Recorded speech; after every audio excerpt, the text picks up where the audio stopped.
Good morning. This is the Eager Beaver Show. You are listening to a True North Eager Beaver Media Incorporated podcast.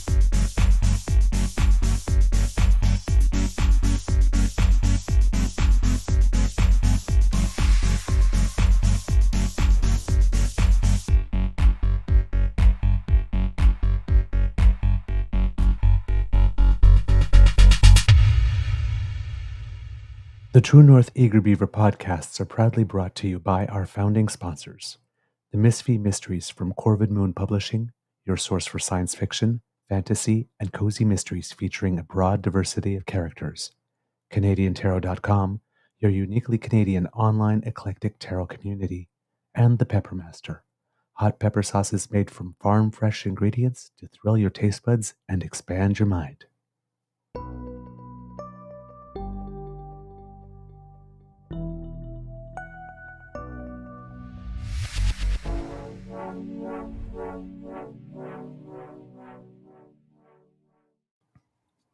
Well, good morning and hello, kids, and welcome to season 3 and episode number 339 of the Daily Beaver Morning Show here on the Crier Media Network. Yeah.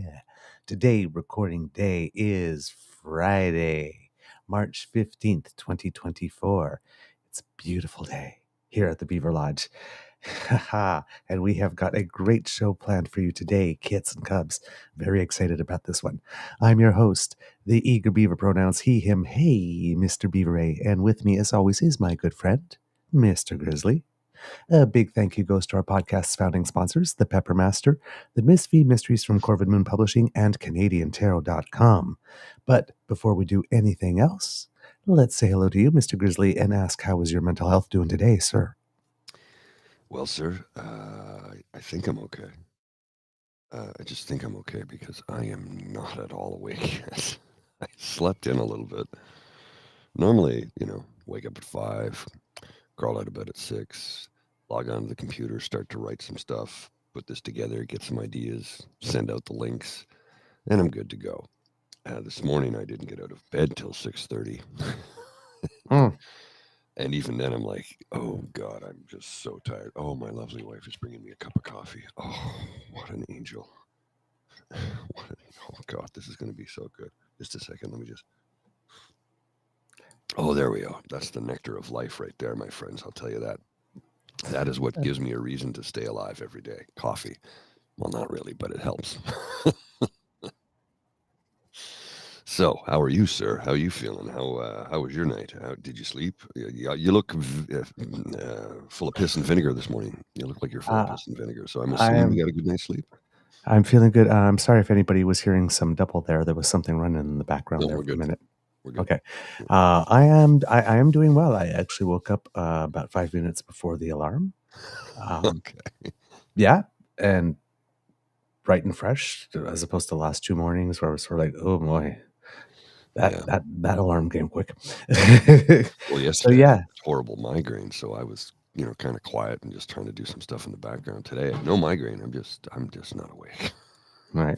No, feeling absolutely great. Got a great night's sleep. All the good stuff. So yeah, I am raring to go. And plus, well, I've been excited because we have a guest joining us. Well, we have a couple of guests joining us, but we have.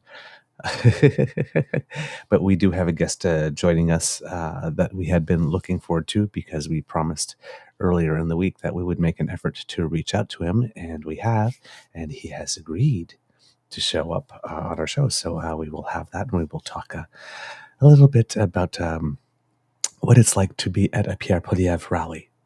Yes. What it's like to attend a Pierre Poilievre rally for someone who was well, there. Actually, what it's like to be at a Pierre Poilievre rally if you happen to have something to say. And how much he lets you speak. Yes, indeed. The paragon of freedom of speech, free. I'll make Canada the freest country in the world. No more gatekeepers, blah-de-dee, blah-de-dee, blah-de. I don't like what you have to say. Get out of my rally. Pretty much. Yeah, he's such a little shit gibbon, that little punk. Oh, man, I hate that guy so much. I really do. I really cannot stand Pierre Poilievre in any way, shape, or form. He's just a horrible human being. In case anybody didn't already know that, I'm just sharing that with you now. If you're learning this for the first time today. Oh, well. So why don't we just get into it? Yeah, That might absolutely. be the best thing to do at this moment. Our guest, ladies and gentlemen, and for some reason, everything has just disappeared from my screen for some gathered reason. that. Yeah, I gathered that. And I'm like, you're kind of struggling a little bit, so there must be an issue. So yeah, I it definitely am struggling for some reason. That happens, It's not the But end of the our world. guest today is someone who has worked on climate change as a teacher, a researcher, and an advocate for over 30 years, with the last 14 of them with Greenpeace Canada. He has a PhD in political science and teaches a third-year course on energy and environmental policy at the University of Toronto. We spoke about him earlier this week because he was at a Pierre Poilievre rally and seemed to have been escorted out rather unceremoniously. And from the images that we saw at the time, it seemed that police officers were involved, which made us wonder why it is that someone who appeared to have something to say but was not violent or threatening in any way needed to have police officers put hands on him, and why it is or how it is that the Conservative Party of Canada has police officers participating in doing their security work. They had mounted police outside the Yes. venue as well. Yes, and why all of that was needed and how those arrangements were made, because that's a little, as the kids today would say, sus. So, yes, sus. yeah, Is so it supposed to be slightly suspect, or is that what it means when I suspect hear or it? suspicious. Okay. Yes.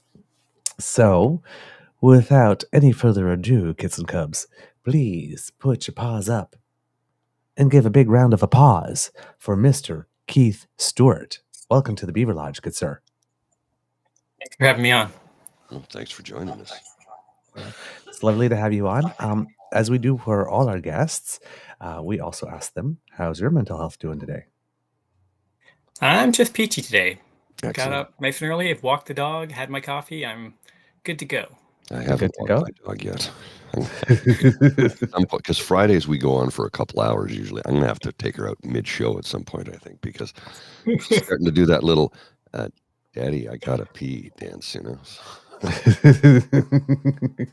I'm familiar. Yes.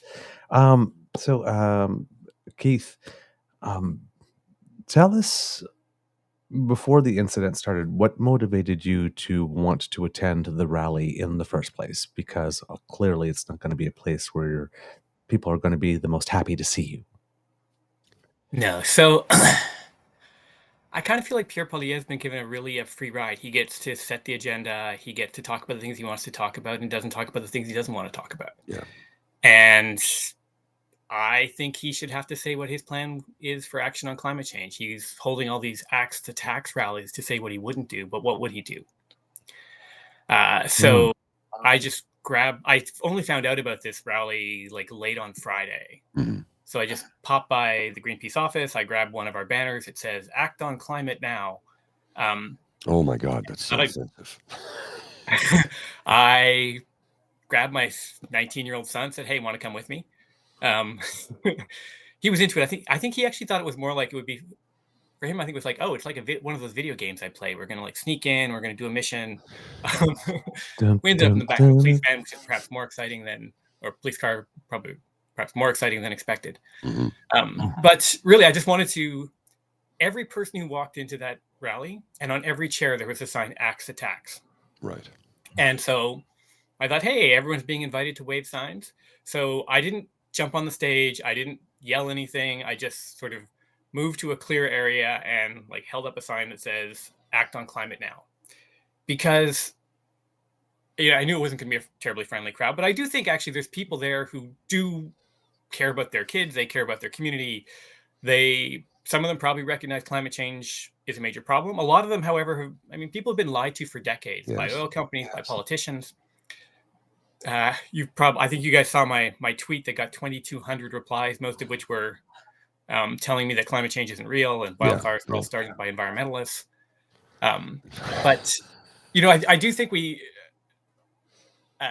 have to challenge Poilievre on his own ground rather than letting him, pick all of his venues and choose whether or not he answers questions. So I wanted to go out there and try and raise this banner, and I got basically tackled. So it was interesting that this champion of free speech won't let you hold up an unapproved sign. Everyone got to hold up signs. Like, it's not like holding up a sign was not allowed.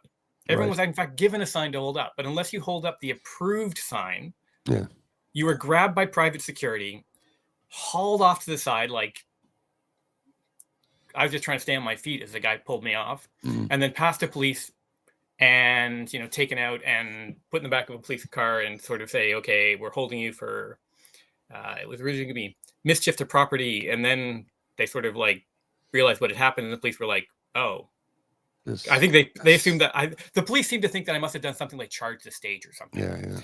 Because when I explained that I only held up a sign and we actually showed them a little video of what happened, they were like, oh, and they were like, okay, you can go. Although the police had to go back in and find my keys, which had been knocked out of my pocket. Because he tackled the security person, I guess, kind of basically tackled you. Huh? Yeah, just like, and I've been to lots of events like this, and normally you hold up a sign and they come over and say, please leave. Or often they'll sort of like give you, if you're not like kind of like yelling, they'll like they'll let you hold up the sign for a few moments and say, okay, you've got to say your piece. You've had your moment. But like I just heard, I like started to like hold up the sign and I just heard this, oh no, you don't. And I get grabbed and sort of like hauled off. Like sort of, he was like picking me up and then dropping me down over like one step and then another and then another. It was like this well-practiced move. And I was kind of wishing I hadn't lost all that weight after the pandemic. Spent so much time and effort, because it would have been a little harder for him if I was still at a few extra pounds. The 145 pounds of me is not that difficult to move. But it was fascinating to watch, like, okay, what does free speech mean at these types of events? You say what you're allowed to say. You chant you could chant "fuck Trudeau," and they'd be to okay your heart's with that. content. You could wear "fuck Trudeau" t-shirts, and you were like applauded for that. Say act on climate change, you're gone, tossed out of the room, literally. Interesting. Well, and here's the thing about this: it's like we have been saying how much of an absolute shitgibbon Pierre Poilievre is since we started this show, even long before he was leader. Now that he's the LOL, loyal opposition leader, and I do that intentionally. No, he's the Loo, leader of the official opposition. No, he's the LOL. Okay. Sure, loyal opposition leader. I changed it intentionally because we all know LOL means laughing out loud, and he's a joke. But the problem is he's a joke that if he ever ascends to the position of prime minister, we're in deep shit, because this guy is a fascist dictator, as evidenced by what happened to Mr. Stewart here, holding up a simple sign that just says act on climate change. Not fuck Poilievre, not you're burning us, nothing vulgar, nothing rude, nothing outlandish, nothing false. Nothing threatening. Nothing threatening. Just act on climate change. That's it. And what happened? You got tackled, escorted out, handed off to police. That seems like a little bit right out of the Goebbels fascist playbook, if you ask me. Maybe I'm wrong. I'm not that smart, but it is definitely the furthest thing from non-gatekeeping free speech. That little shitgibbon keeps going on. He's going to make us the freest country in the world, and he's going to get rid of the gatekeepers, and we're going to be free and freedom of speech. And again, freedom of speech is not a thing in Canada. We have freedom of expression, and you were expressing your thoughts and feelings, and were tackled and taken out of the game for doing so. So anybody anywhere watching this needs to know what Pierre Poilievre government will look like you just witnessed it, and Keith here was on the receiving end of it. Mr. Grizzly, I think we have a little bit of video that Keith has shared with us. Yeah, clip to you? Yep. I sent it to you by email. Oh, by email. Okay, I was looking for it in the Because, chat. I believe it was your son who got the video, right, Keith? Yeah. Okay. Up until that moment, up until the time that you unfurled the banner, what was, because I'm sure you didn't just get in, the rally started 2 minutes in and then you got up. I'm sure you let it go for a little bit. What was it like? What was the mood like? What was being said? Opening speech, I think, by Melissa Lantzman. Sorry, we missed the beginning of that. There was an opening little speech. I think it was by Melissa Lantzman, who's deputy leader. Not absolutely certain on that because I couldn't actually get a really good look. Then there was actually a speech by Poilievre's wife, which was actually, I mean, the thing is, it's a really good speech.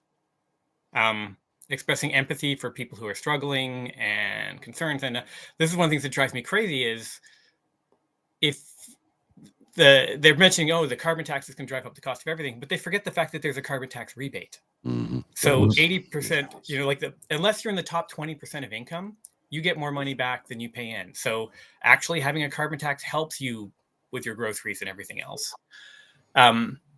The other thing was there's this concern over, our kids, our future, but what they're completely ignoring is the impact of climate change is going to have on. I mean, I don't want my son growing up in a world of unending climate disasters, and we need to. That's why I'm saying we need to take action. But the speeches actually are incredibly well crafted. They're emotional. They connect. Poilievre, I mean, to be honest, his wife was better than Poilievre. She's a better speaker, I think. He has a personality. But he was also pretty good. I mean, and it's clear. He's done this rally so many times. It's a routine he has down, but it's a good one. I mean, in terms of as political speeches go, it's a really good political speech. It just happens to be full of lies or strategic omissions, which are the same thing as lying. Yes. So then I I waited till partway through the speech, and then he was starting an axe the tax chant, and so that's when I went up. It's not like I was interrupting a major exposition of his position. He was just getting everyone to cheer axe the tax. So I just sort of stepped out into the little clear space there and held up the banner. I have the video here, ready to go. Let's just have a look. This is the incident. For want of a better term, this is the incident. Let's just take a look. We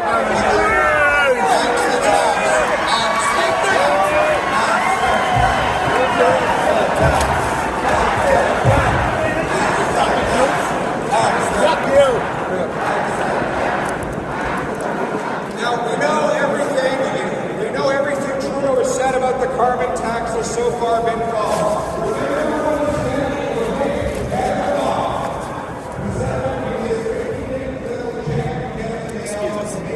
Got him.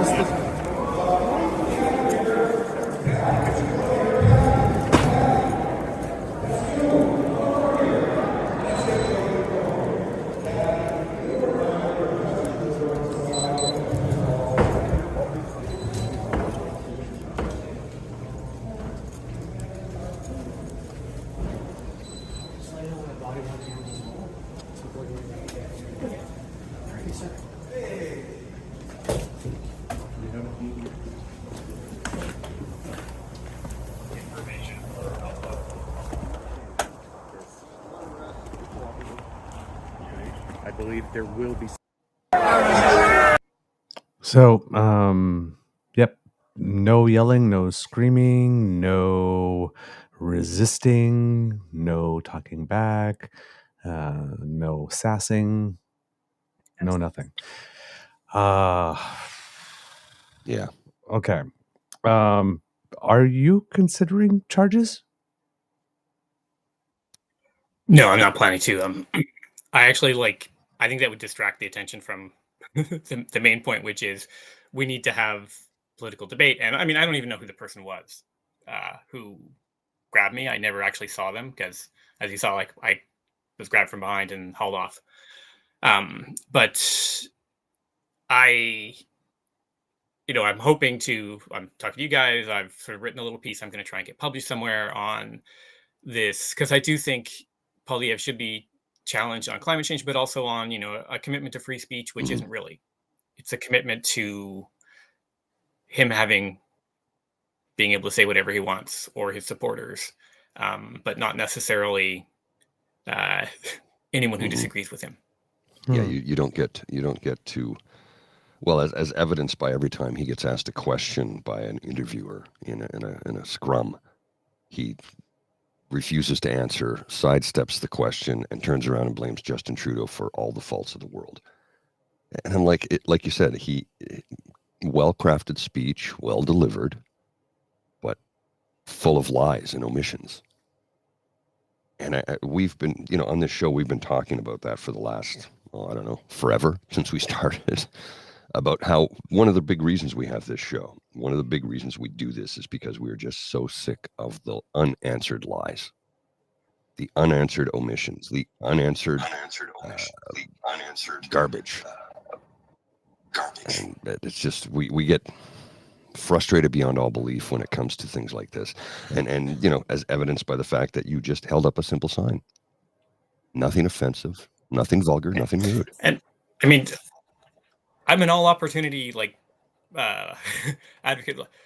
About last month, I was actually arrested in Chrystia Freeland's office for doing a little sit-in there, calling for the Liberal government to hold firm on their climate policies because they're backtracking. On the things that they promised, follow through on those, and then do new things like regulate the banks. But we would need pressure on the government as well. And, Chrystia Freeland is the finance minister, so she has a lot of decision-making power.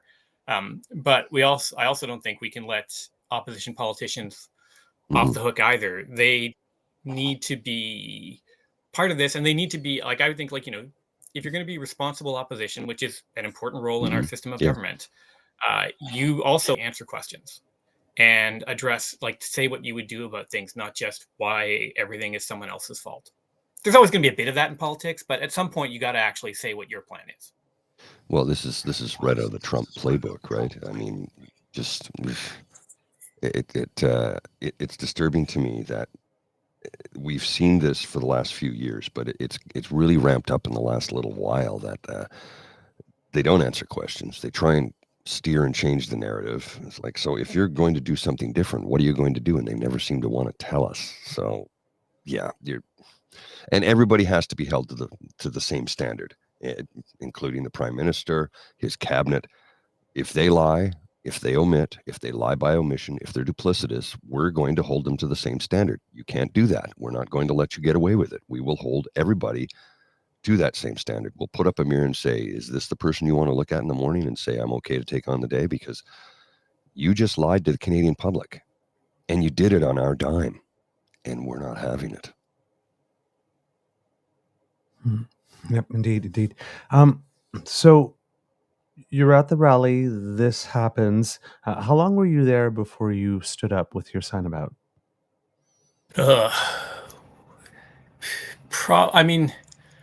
I was probably there 40 minutes or so before the rally actually started. Okay. As the room filled, and probably, I don't know, about 20 minutes in. I'm not sure, but it was well underway.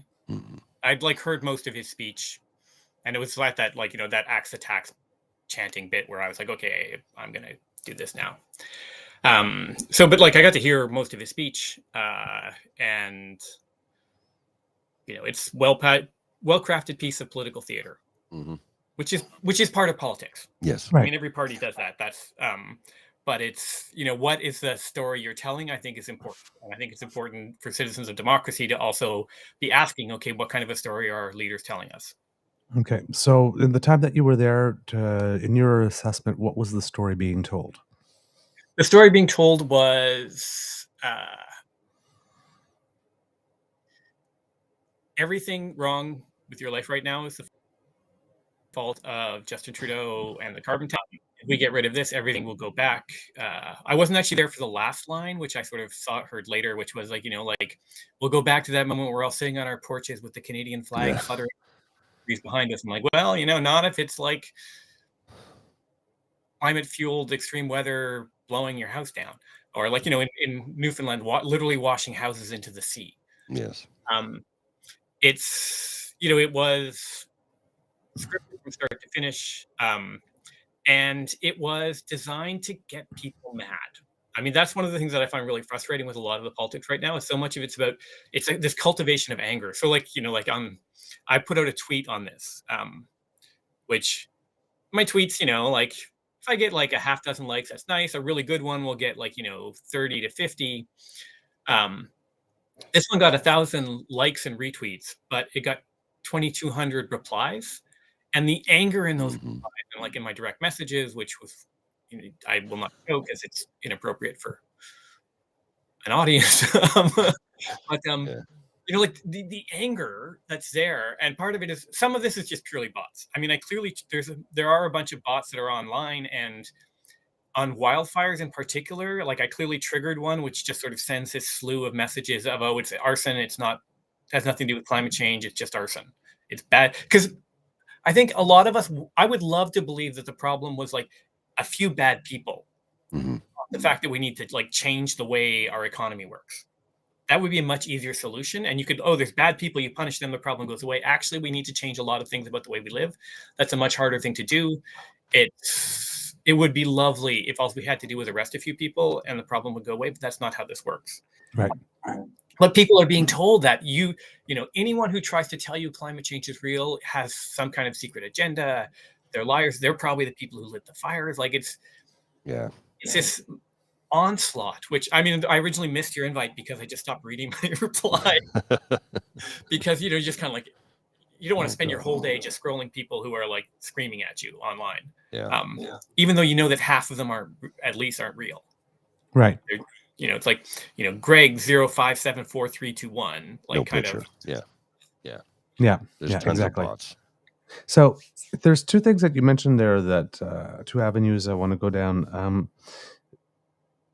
When, in your opinion, as someone who has researched this type of thing, and based on what you know of the policy, if we did remove the carbon regulatory fee, would things go back to normal? Everything be fine? Would everybody be able to now afford their mortgage payments that have gone up 3.5% on their interest rate over the last little bit? Yeah. So the carbon tax does have an impact, but it's very, very small on things like inflation. Like the calculation that's been done by the experts is it's, 0.3% of food inflation is related to the carbon tax. But again, you get a rebate.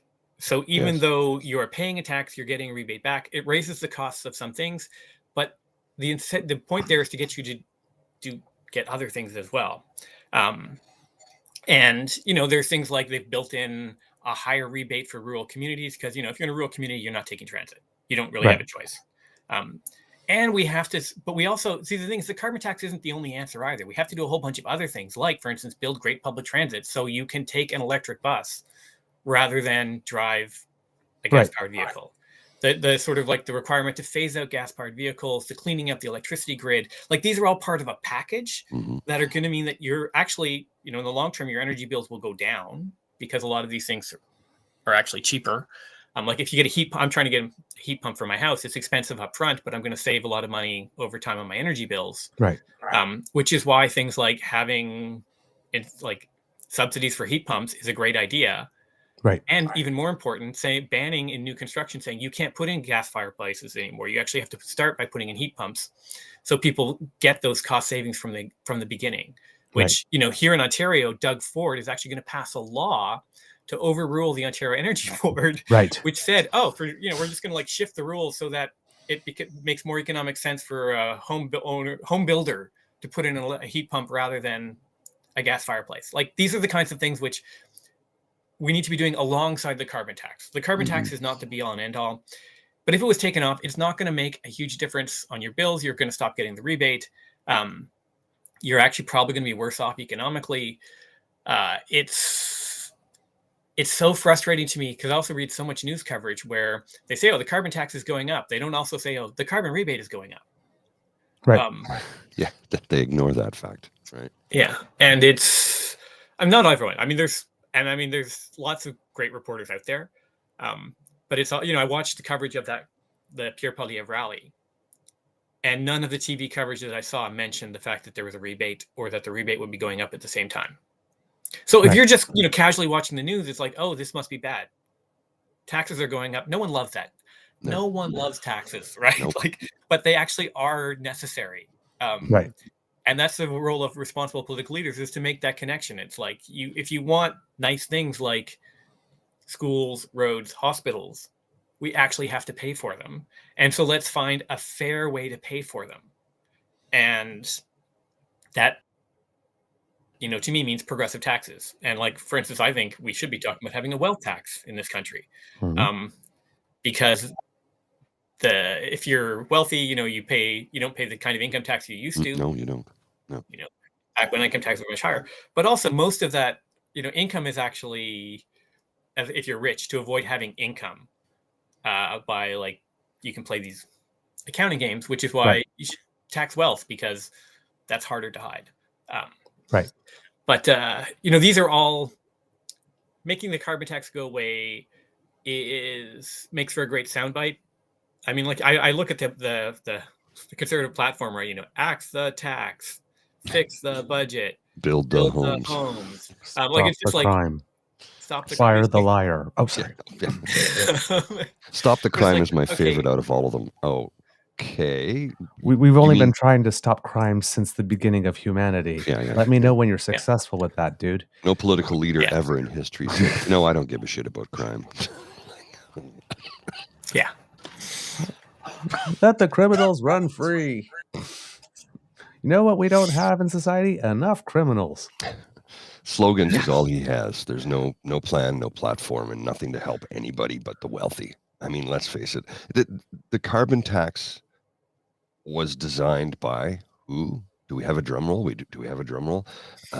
Stephen Harper. I'll find a drum roll for later. I have it somewhere. I just can't remember where I saved it. Stephen Harper was the one who came up with the carbon tax. It was his idea. What they called it, greenhouse gas emissions tax, I believe. He also came up with the luxury tax for expensive trucks. If you had a truck that was $120,000 or something like that, you were going to pay an extra tax on top of that. What they called it, the gas guzzler tax or something like that. Mm-hmm.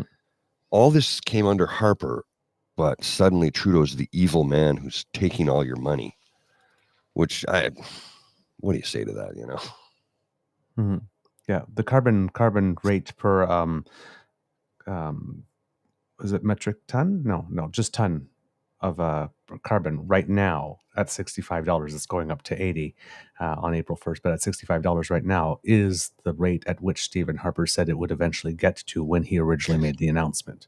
Yeah. So right now, what anybody is paying is no different than they would be paying if Stephen Harper were still prime minister right now. Yeah.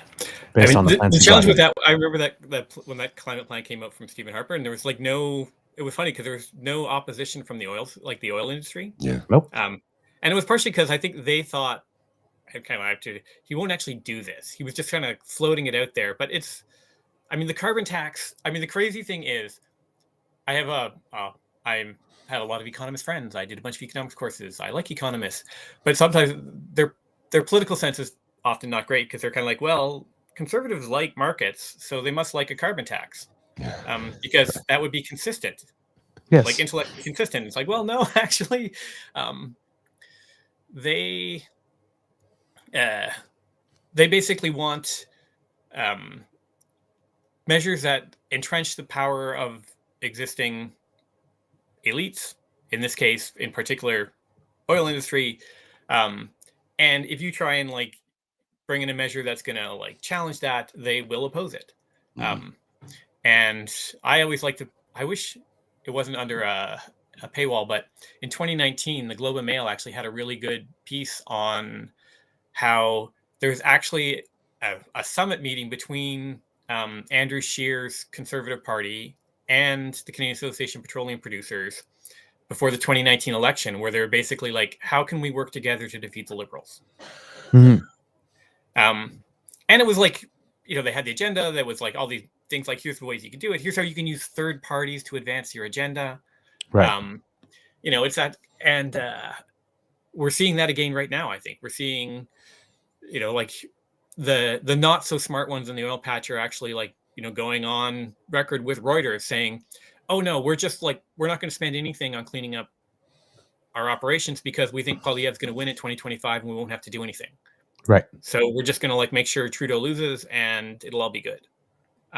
Right. So that's, that if they don't clean up their mess, what their hope it's that mess just doesn't go away. Ultimately, it'll end up on the taxpayers if they don't do it. And so that's going to come out of our pockets. I think it's, we're in a way like a run up to an election. Hopefully it's not until 2025.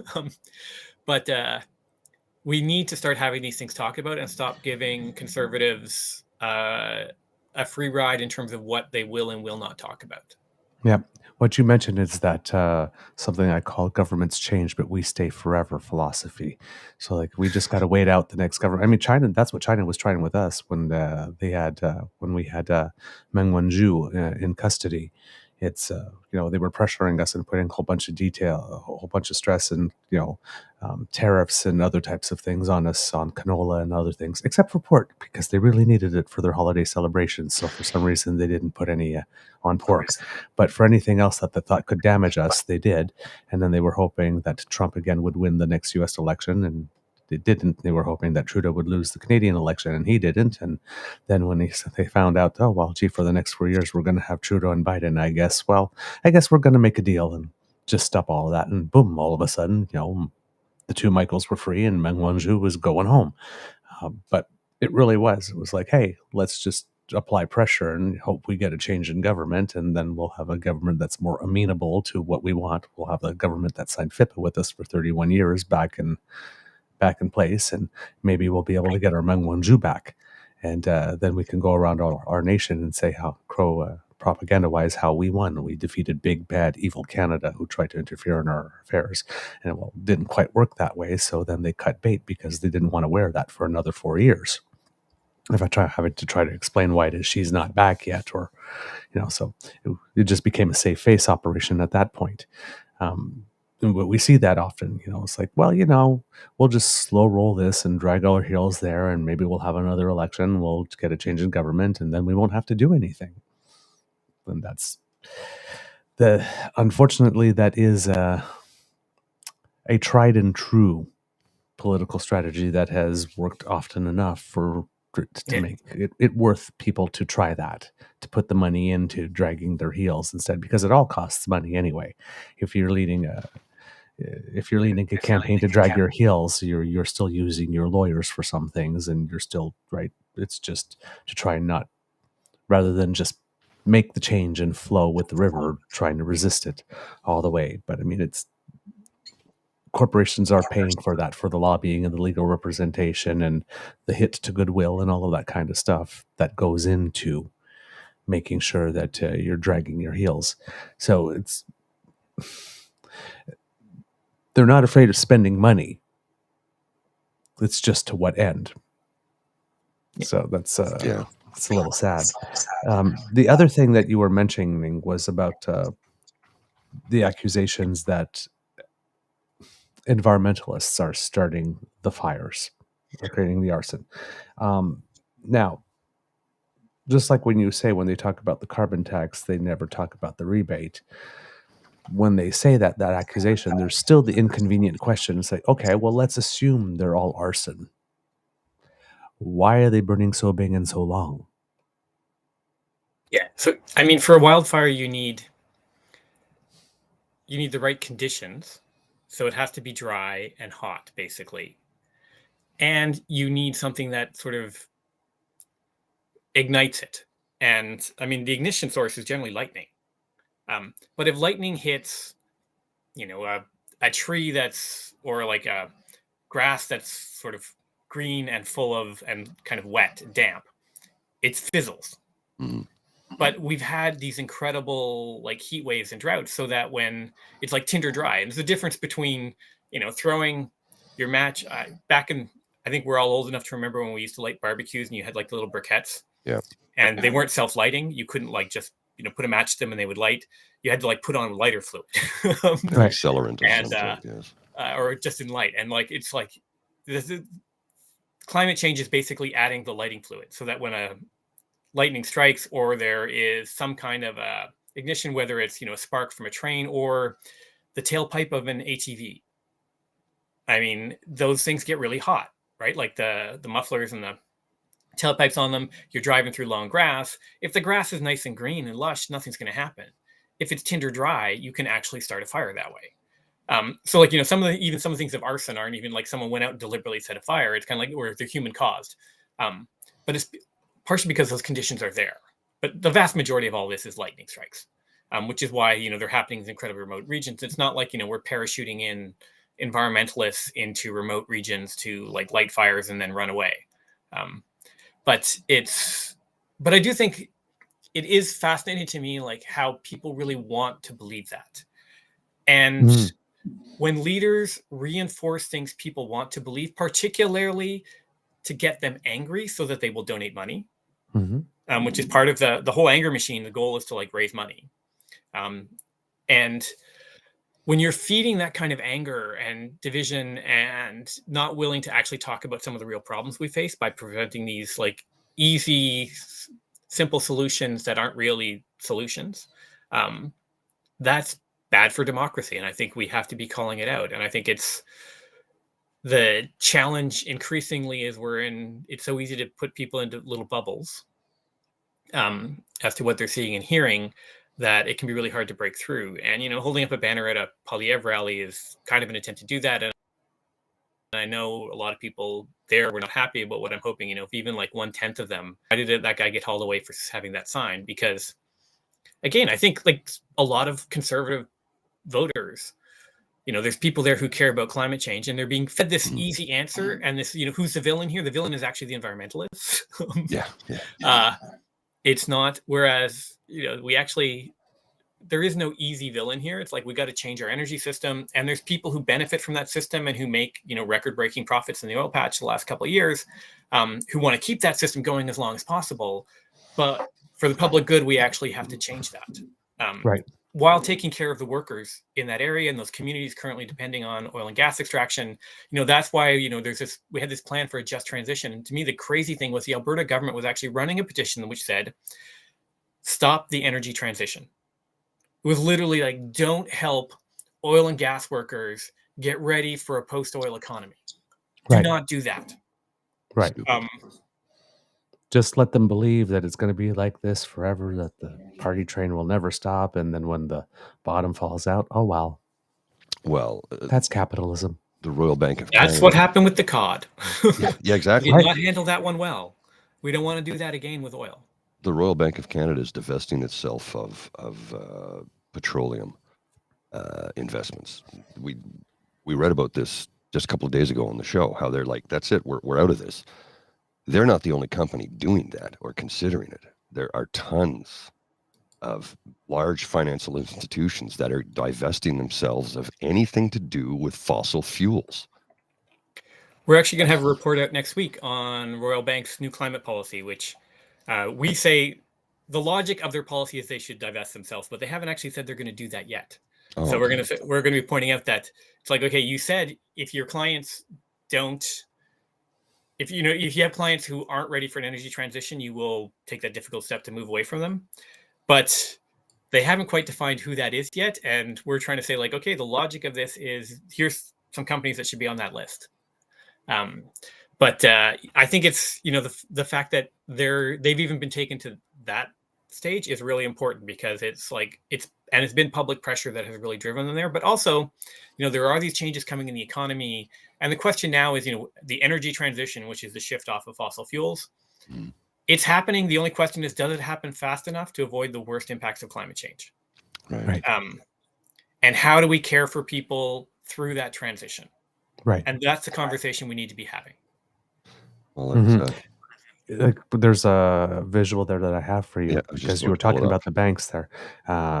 It's from Saanich News, and they were talking about a Quebec lender that's ending new mortgages in flood zones.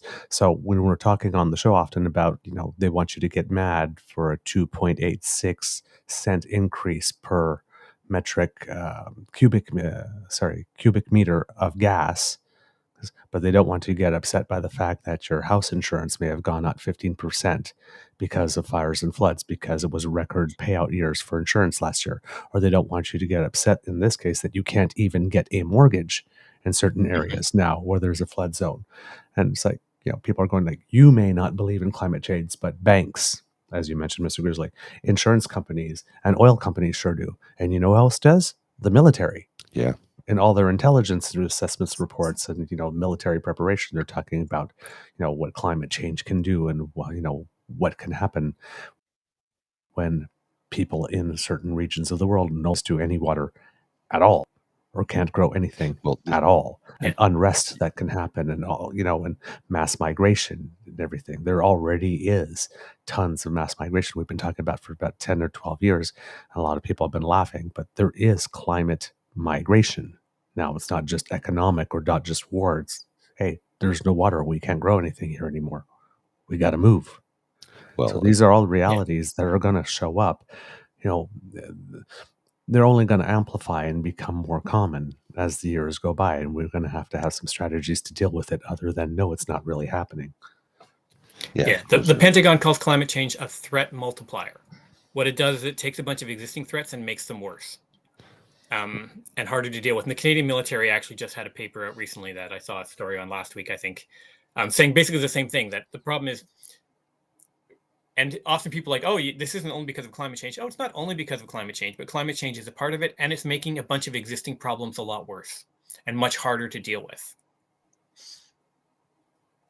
Well, this is let's we have another guest in the green room, and this is an individual who can add some commentary to this, because this is a retired military officer, Army Kris, our friend out in Edmonton. We'll call him our Alberta correspondent.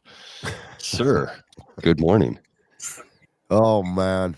You ever walk into a conversation, you feel like you're the stupidest person in it? Constantly. All the time.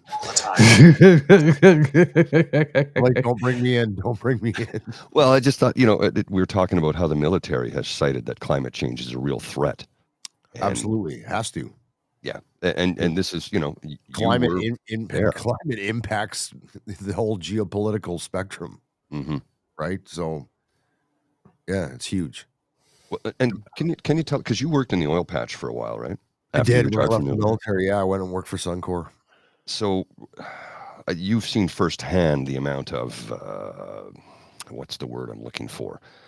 Waste, the amount of, like, the tailing ponds. And I mean, you can tell us from somebody who's been there, literally boots on the ground. Well, it's, again, you're getting into political painting here, because and I'm not an advocate for Suncor because they fired me. That being said, they're the first oil and gas company to successfully reclaim a tailings pond. Oh, wow. And you drive past it. When you drive on a Suncor base plant, it's monumental. Like, they showcase that you can reclaim a tailings pond. And the job I did up there was all infrastructure. It wasn't process work. It was non-process assets. And you can't do anything up there without going through an organization called Reclamation. Okay. For every one tree you want to cut down, you better plant 10. No, there's the reverb there. I got it. There you go. We're getting a little bit of feedback from Keith's end, so I'll just stay on top of it there. And I can't stand politics. I barely read the news these days. It's so polarized. We're just everybody wants to emulate the American model. Everything's too far left, too far right. Nobody's center anymore like they used to be, which is sad. But and I'm not here to advocate oil and gas. I obviously live in an oil and gas based province.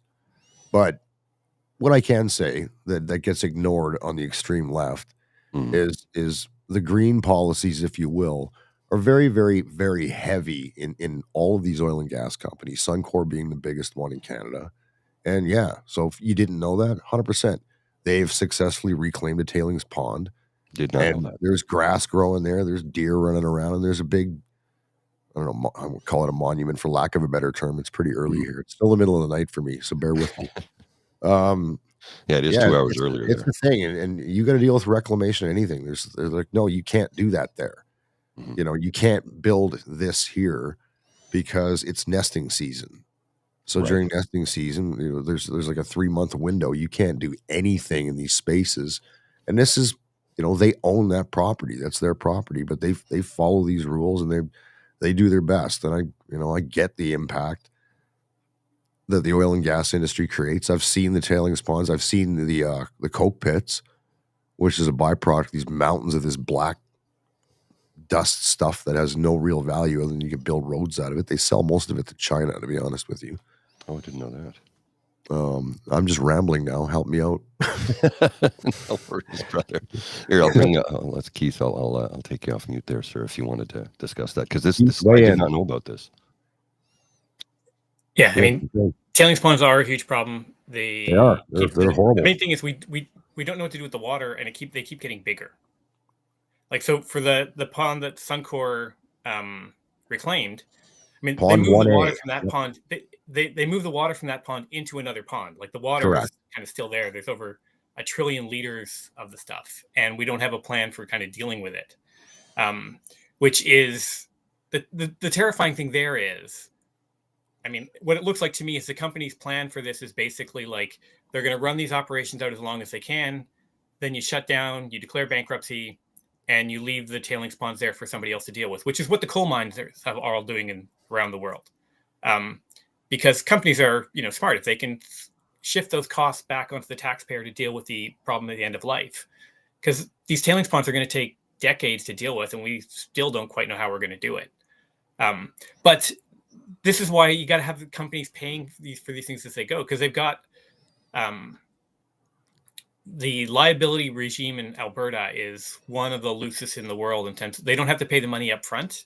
Mm-hmm. Sort of the assumption is they'll pay for it over time. But once those assets reach the end of their life, which is when you sort of then start trying to clean everything up, the smart company basically hives them off, lets that portion of the company go bankrupt, and then the problem is left to, you know, we've seen this with the huge mine up in Northwest Territories. Yeah. I'm forgetting the name of it right now. Giant mine. But that's the kind of thing we need to have those policies in place to make sure that, you know, we don't get stuck with the bill at the end of the thing. These companies are making money hand over fist while laying off their workers. I mean, Suncor, one of the things they're really proud of is the fact that they automated all their big trucks, so they don't have to pay drivers anymore. Correct. And that's the kind of thing. Like, Suncor is not going bankrupt anytime soon, but no. But even if what the companies tend to do is, as individual operations are reaching the end of life, you can. So, like, what's happened to a bunch of the abandoned wells in Alberta is they get the well becomes abandoned. The company that owns them sells them off to some holding company based somewhere, cheap. That company then, I don't know how they get money out of this deal, but they then like just declare bankruptcy and like leave the thing for the farmer to deal with. And the original company that did it said, "Oh, it's not ours anymore. We sold it. It's not our problem." It's a shell game, right? Basically, a financial shell game. So it's, you know, this is where we got to have governments that are like on their toes and looking out for our interests. Because, you know, well, there's a neat idea. We're a major oil and gas producer. If the world is moving away from oil and gas the way I think it is, or even at half that speed, this is going to be a challenge for us. And we got to you got to prepare for that challenge and protect those communities, those workers, as that happens, rather than just letting that hit us. And I think, I almost feel like, you know, when I look at Danielle Smith, it's kind of like she actually wants people to get hit so they'll be mad at her political opponents and reelect her, rather than saying, okay, how do we actually help people get ready for that new world? Mm-hmm. Because if the way that our contracts are allowed to be written so that people don't have to take a portion of the profits that they make and set it aside in some type of trust that goes to pay for the cleanup, and all they can do is just keep the asset on the books indefinitely until it becomes a problem. So, oh, you know, we've squeezed all the lemon all the juice out of this lemon as possible. Now let's just slough this asset off to someone else, and, you know, let them declare bankruptcy. That's in nobody's interest. That just, like I said, just make sure that you know, we're paying money to help with these projects at origin to help them get off the ground, and then we're providing subsidies throughout their entire life. And then in the case of Alberta, we're well, not only Alberta, but we're, there was another billion or a little more dollars supposed to go for the actual cleanup of these wells.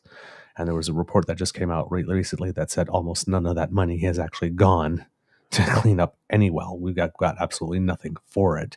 And then the company goes bankrupt, and then they're still there, and we still have to clean it up. So we're basically paying for it 3 or 4 times over instead of just once. Well, that's the whole issue with orphan wells, which is different than abandoned wells, right? Correct me if I'm wrong. And who is it who has a lot of orphan wells right now is Brett Wilson, who we all thought when we saw him on Dragon's Den was a nice fellow, but it turns out he's a little bit out there. It strikes me as they're being alarmist. Give you an example. Daniel Smith says, we're not moving away from oil anytime soon. I'm like, yeah, nobody said we were. Like, we're slowly trying to transition. Here's the thing. Even when the day comes that all vehicles are electrified or hydrogen powered or solar or whatever. Once you that can happens, park your EV next to your unicorn pen, because that's. But eventually it will happen. But here's the thing: oil is never going to go away from our lives. Period. No, that's what makes plastic. Half the shit in the room right now comes from that. So period. But hospitals can't operate without petroleum products. They cannot. And I agree with that. But I also agree that they need some environmental accountability. Absolutely. And to get better. So it's the hard left is we got to get away from oil and gas, and everybody's going to have an electric car. Well, sorry, the grid can't handle it. Your lithium batteries for that car are $18,000. There are mountains of these batteries out in the desert in the United States that they don't know how to get rid of. Nobody wants to talk about that. Actually, Mr. Beaver can probably make a commentary about car batteries, sir. Yes. My partner has been doing research. He got his PhD, and he found a way to recycle nearly 100% of the lithium out of an electric car battery with zero liquid or solid waste. Really? Yeah. Yeah. And he's trying to get a patent on it.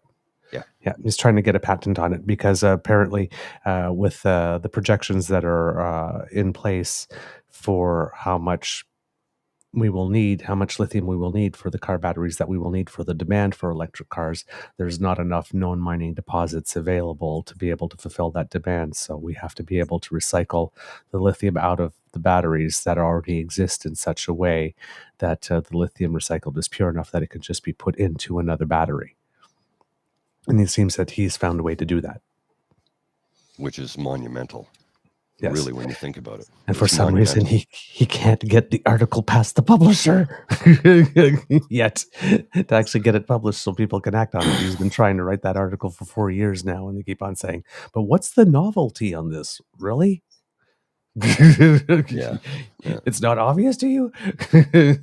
Because it's not being done anywhere. But yes, I was reading this article. I hope that gets legs. Oh, yeah. Me too, because we need it.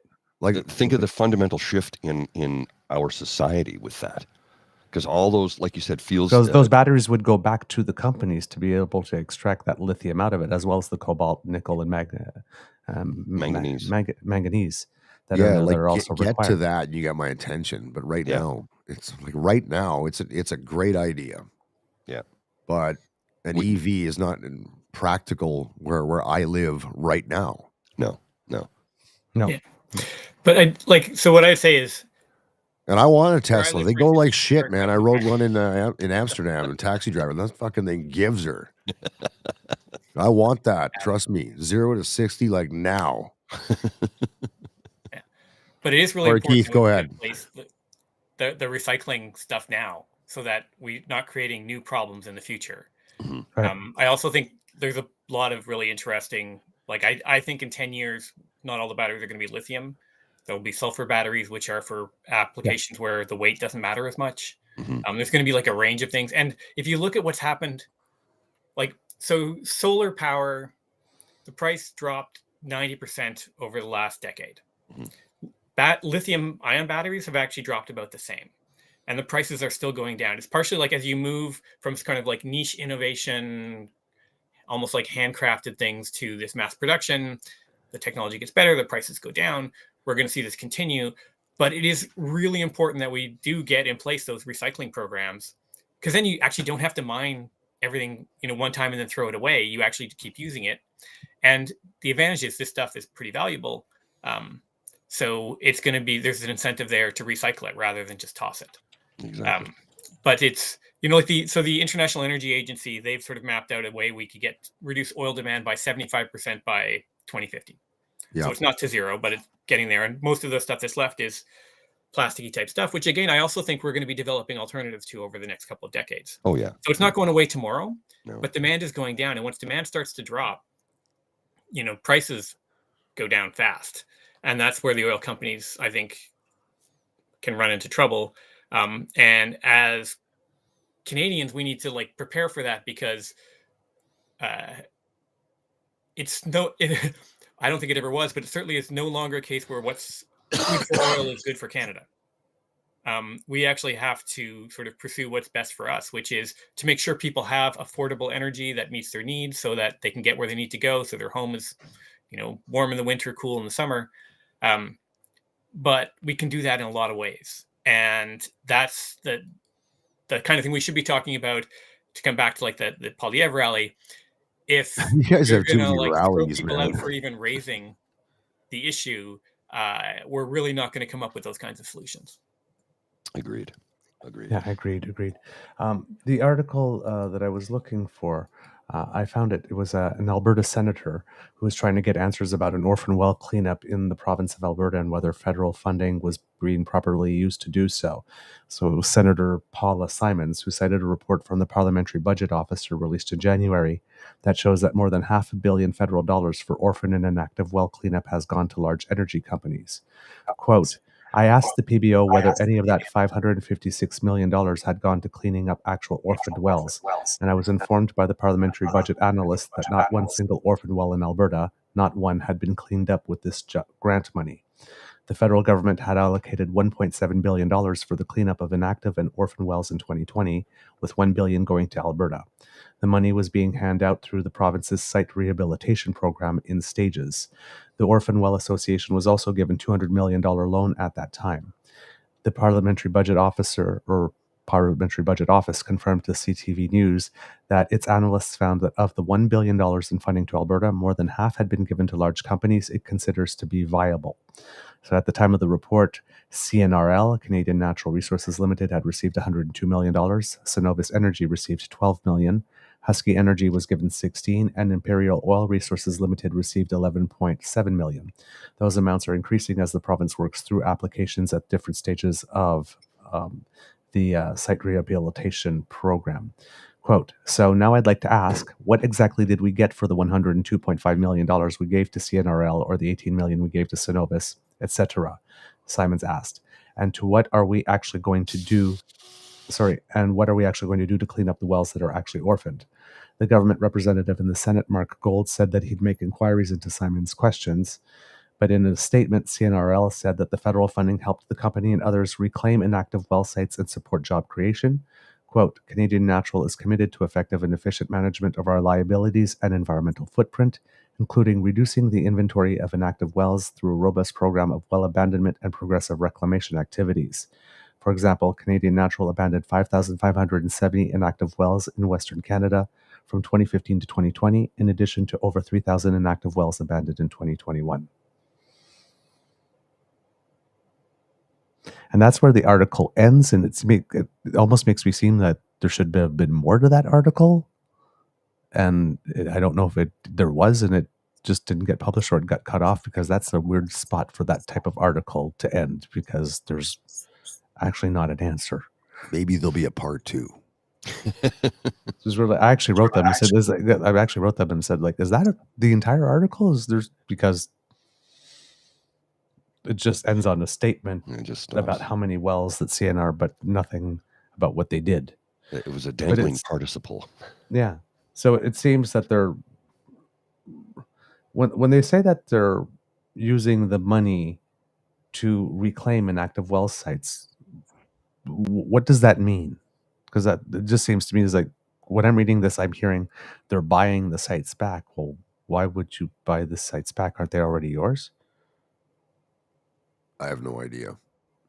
Your Alberta correspondent has no clue. In fact, I'm not sure what reclaim means in that in this instance. well, it depends how they define reclaim.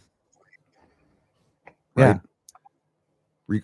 When I work in that industry, whether it's support to that industry or whatever, when you say reclaim, that means you're returning it to the state that it naturally was.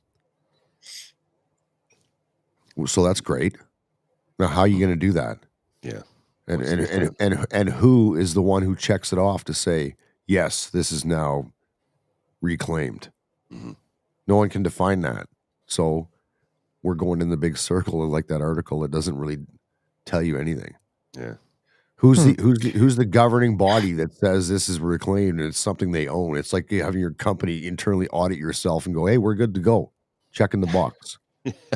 Well, we'll one of the really common things in Alberta in particular is companies. So the well stops producing, and once they sort of say we're done with it, they're sort of supposed to start cleaning it up. So what they often do is they simply never say we're done with it. They'll sort of say like, oh, we're thinking about going back and maybe trying to get some more oil out of that well. So they never actually, the requirement to clean up never kicks in. Mm-hmm. So part of the backlog is because there's all these sort of wells which are inactive, but haven't been declared, like haven't gone to the status of now we have to clean them up. And again, if you're a company, that's just smart, right? Like, why would you kind of put liabilities onto your books to require this cleanup if you don't have to? So the federal money that went to clean up for that program you're talking about was during the pandemic, and it was part of that whole like let's get people back to work, like let's just get people working, get stuff done. Mm-hmm. But it was supposed to it came with a requirement that Alberta kind of tighten up the polluter pay provisions of its oil well cleanup requirements. And Alberta, I mean, they changed the rules, but they didn't really tighten them up very much. So it's kind of like then, because the deal was the feds were going to give them a lot of money, like it was $1 billion or whatever, for cleanup. But Alberta had to sort of like tighten up the rules and close all these loopholes, because there was a bunch of loopholes. Companies were using them. People had figured out companies were using them. It's a rational thing for companies to do. If you give them a tax loophole, for instance, they're going to use it. Right. Yeah. And I think the problem was we didn't actually like close all those loopholes. And there was a desire to get the money out so fast because of the pandemic that it was kind of like, here, we'll take this on faith. And to be honest, like the Alberta government just let the oil industry write the rules, which again, they're going to write rules with loopholes. Which is why CNRL gives these kinds of vague answers, because there's all sorts of like little shell games going on behind the scenes of how you classify different wells and when it's. And to be honest, like I have lost track of how all that works. It's the kind of thing like every once in a while I relearn it, and then it's like fills up my brain, and then eventually I have to empty that part of the brain for something else, because it actually is incredibly complicated. Okay. I understand that. Right. Yeah. It's like politicians. If we're talking about our overall climate strategy to the moment, I know that people like to talk about it in idealistic terms, or what would be the perfect thing to do and how far off are we. I would like to talk about it more into what were things like prior to this current government, federal government, and what they are like now.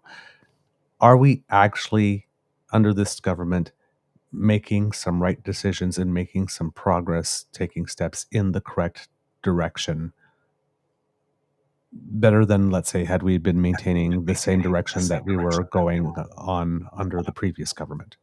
Has there actually been a net improvement of some kind? Keith?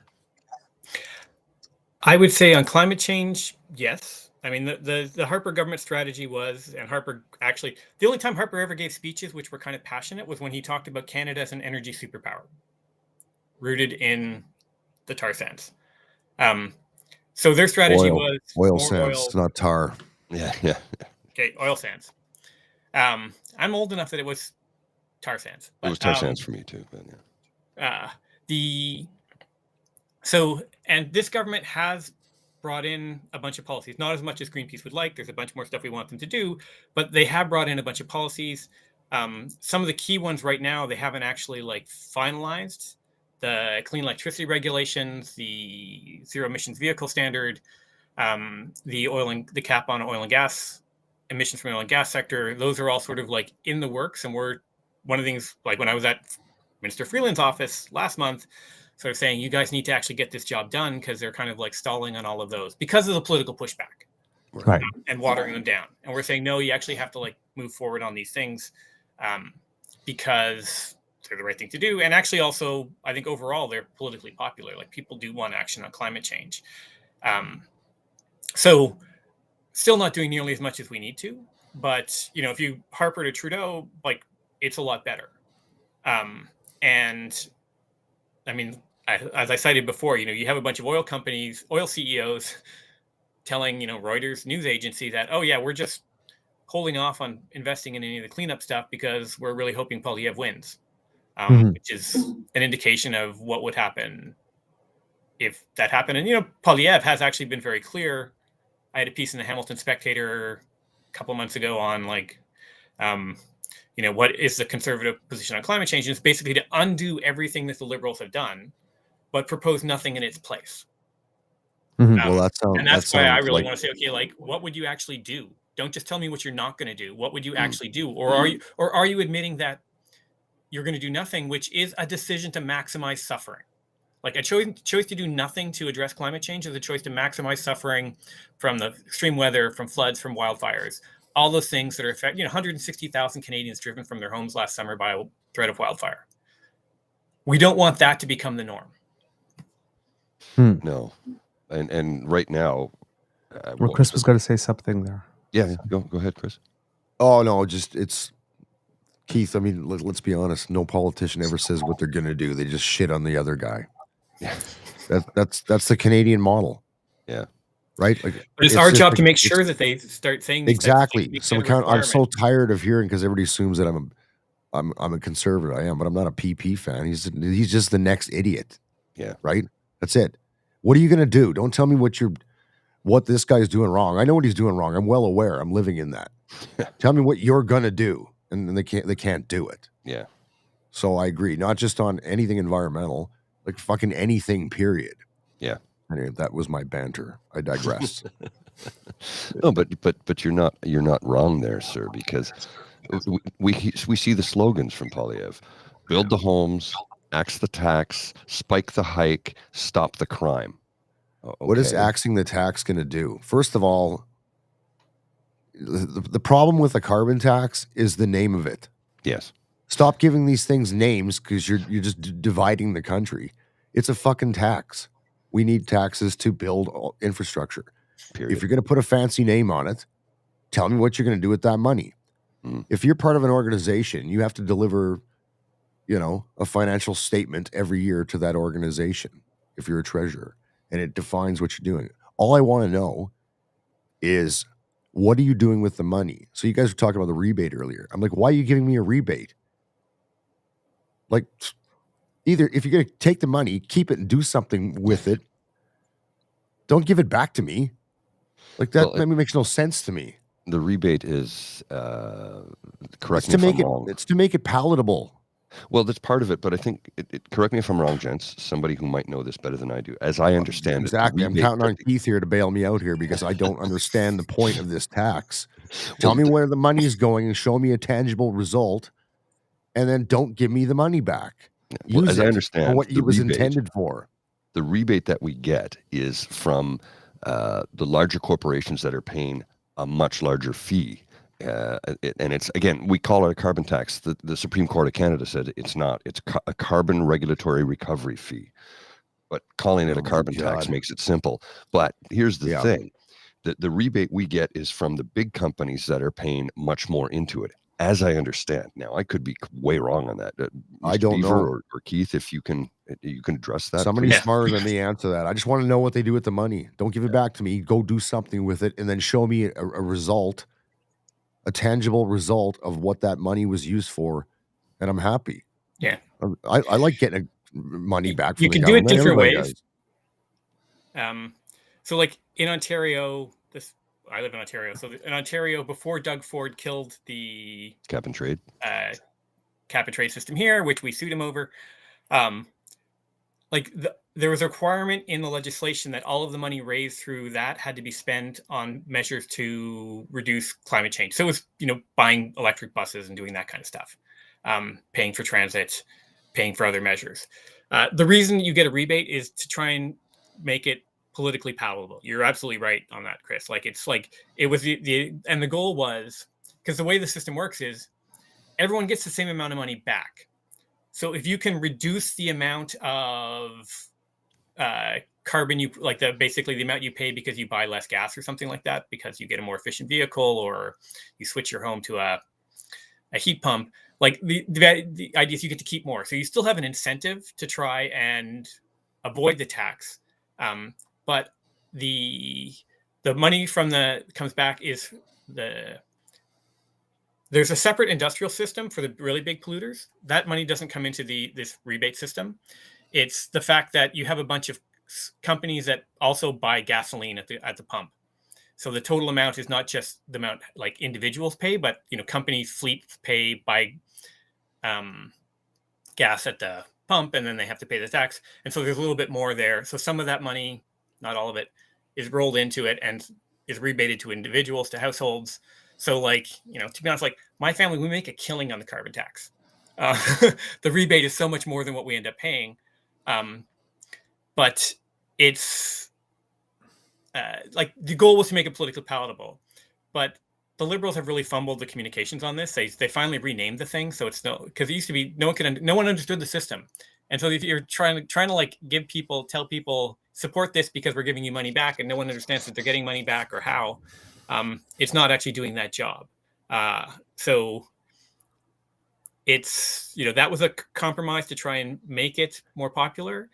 And I think the Liberals have fumbled the communications on it, but also it doesn't help when you have people regularly lying about it. Well, this is the problem.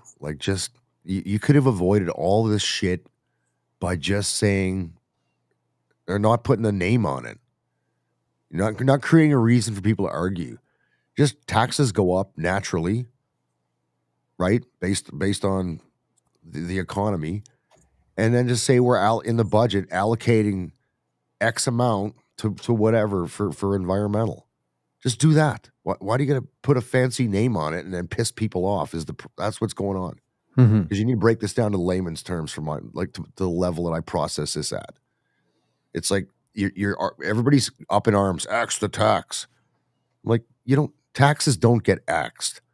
If PeePee gets in, I can't pronounce his name. He's just the next idiot to me. He's not going to get rid of it. No government will ever get rid of a tax. That is friggin' mythology. Yep. This is where somebody said something. I just wanted to say good morning. Keith, it's really nice to meet you. And nice to meet you. Army Kris, thanks for a great conversation last night. I'm just catching up a bit, and all good. I'm allowed to take the chair for a few minutes because Paul's taking the. You need to, because I have no idea what I'm talking about. If anybody out here said, Chris, hey, are you going to get up at 4:30 in the morning to talk about the environment? I'm like, no. I hate the earth. Why would I do that? Fuck you, Mother Nature. I'm like, do you guys want to talk about guns for a little while, or something? I actually would, because you and I had a good conversation about that last night. We did, but we got Keith on. He doesn't look like a gun guy to me.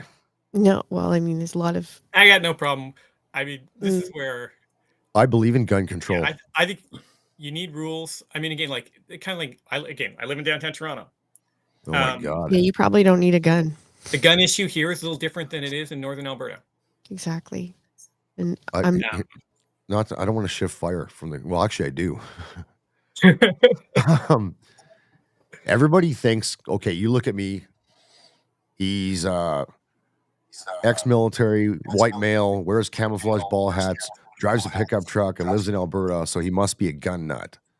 I have lots of guns, but I know how to use them. I don't think everybody needs a gun. Well, you're right. And I'll tell you why. Yeah. You take some 2-day stupid course and suddenly you're a gun expert? No. No, you have to be. I mean, I've shot a rifle once, and I was not trained properly. I was at a farm in Ireland, and it was like a very old gun, and I shot at some cans. But the first time How'd you make out? I shot the can. Perfect. But and it was fun, but I also, the first time I shot it, like, I wasn't ready for the kickback, and I dropped the gun. I dropped a loaded gun, and that Ooh, is that's not good. not safe. Like, I was just like, honestly, I never need to do that again. But I have opinions. I don't know if anyone wants to hear them. I'm gonna tell them anyway. But like, I've lived in rural settings. I've been fortunate to work with a lot of Indigenous communities as well, and hunters and hunters and gatherers, and then, like, Inuit marine monitoring folks who are doing work across the Arctic, and they can't go out on the land without a gun. Without guns, like, they're sleeping in shacks that polar bears can just be like, boop, and the polar bears are in and, like, eating your face, right? So they need guns. Yeah, I've been up there. Right? And so it's complex. It's like so the new firearms legislation from the federal firearms legislation was ham-fisted. It was like they were going to ban all these guns that hunters need. Like, and no, they shit the bed on that. They've tried to fix it, and I'm fortunate to be part of a little bit of a very tiny part of it. But I'm like, I don't want a gun. I believe in gun safety. I believe in gun control, but it's also in this country, we don't have one size fits all legislation. And if you're in the Arctic and you need a gun, you need to be properly trained. And well, I agree. It's just it got out of hand because again, I know you guys like to shit on PeePee all the time. I just want to shit on Trudeau for 2 minutes. Just a little bit. I hate them all. So where's that reverb coming from? I think, does somebody maybe have a speaker on? Not me. I can't tell. Sorry. Not me. The AR-15 was banned because it's evil. You know how many deaths in Canada over years from an AR-15 are? Anybody have an idea? Nope, not at all. 0. My issue with Trudeau is he takes U.S. issues and then makes them Canadian issues that aren't issues, right? So as soon as there was there's a mass shooting in the States fucking every week. I think it was the one in Texas. Right after that, he's like, we have to ban all these guns. Like, why? Like, why do you have to do that? Well, I mean, there are a lot of. I'm gonna come at you a little bit, Army Kris. And, go ahead. It comes with mad respect for you, but one of the issues, and I don't know about the weapon that you were talking about, but guns are also related to gender-based violence, and there are like the mass shooting in the one in our neck of the woods, and the one out east. And anyway, I'm not explaining it very well, but yeah, guns are connected to gender-based violence, and it's something that needs to be looked at. So it's just, there's no one simple answer, right? Oh, I don't disagree with you, but my concern is this: is criminals don't care. Yeah, these gun rules. Oh yeah, I'm with you on that. They punish responsible gun owners. Not criminals don't care. Here's the problem: if you look at how much money the federal government is going to spend on the buyback program, it's more money than they've allocated to Canadian Border Services and the RCMP to stop cross-border gun smuggling. That dude out in Nova Scotia that had the cop car and everything, not one of those guys' guns was legal, and they all came out of the States. Like, if you want to solve a problem, whether it's climate or guns, like, come up with something that's actually going to work, that solves the root cause of the problem. I have some good. We're gonna ban all these guns. Oh, that's really great. Because the criminals using them give a shit if you ban them? No.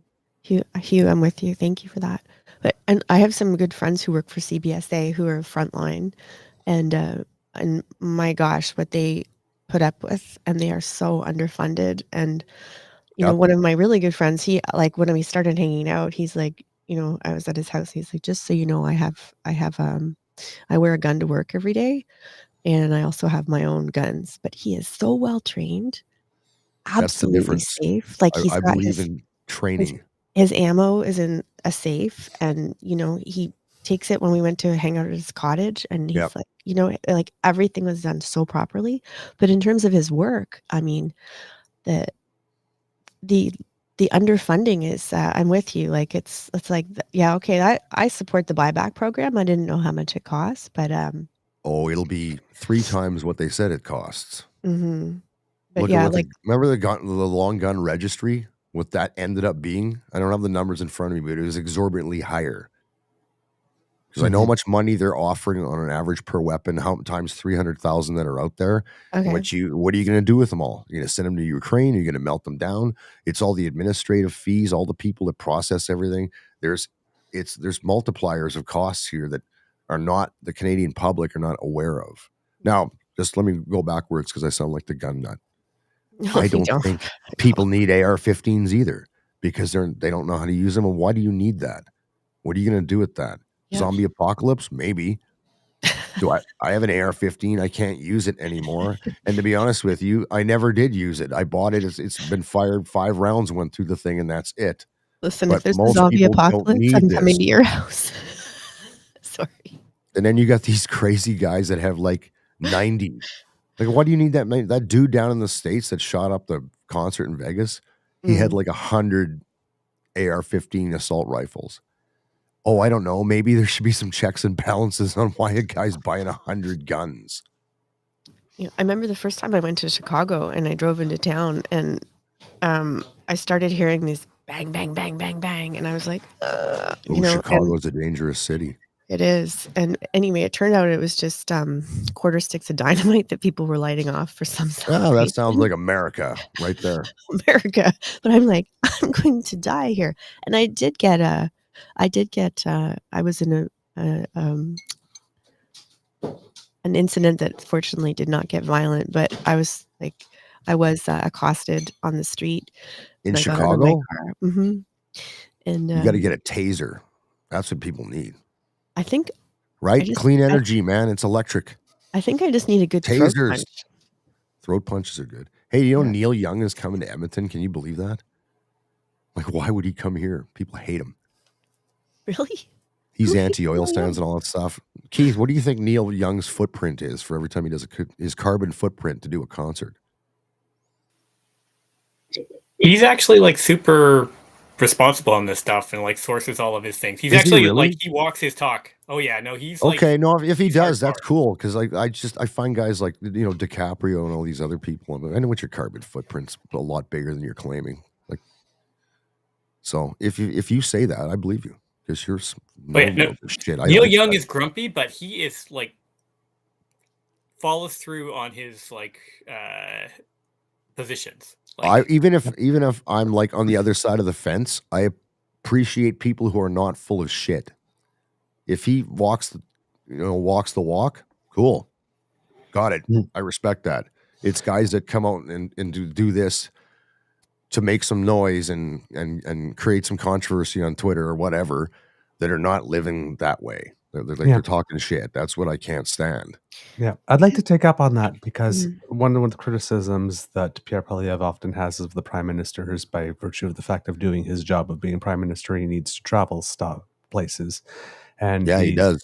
He's representing his use of having to be able to, for example, get to Europe to go to a G7 conference or to go to the Queen's funeral or something like that, which, you know, if the prime minister didn't go to the Queen's funeral, well, then you'd have all the people from the CBC going, you know, like, what about our institutions? What about our tradition? What about that? Like, we're such an embarrassment. We can't even afford to go.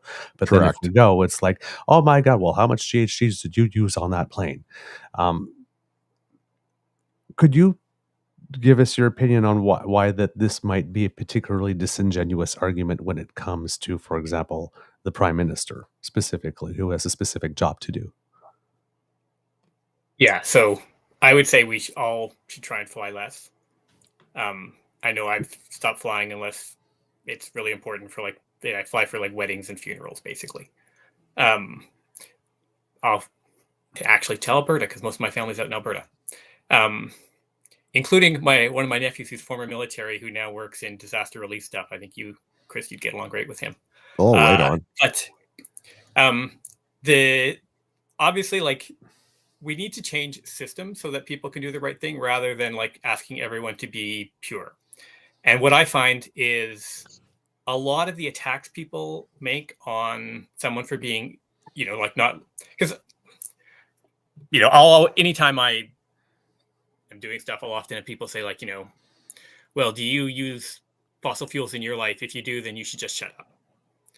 And the point is we need to change those systems so it's easy for people to make the right choice so they can actually like live a good life without undermining the ecological basis of that life.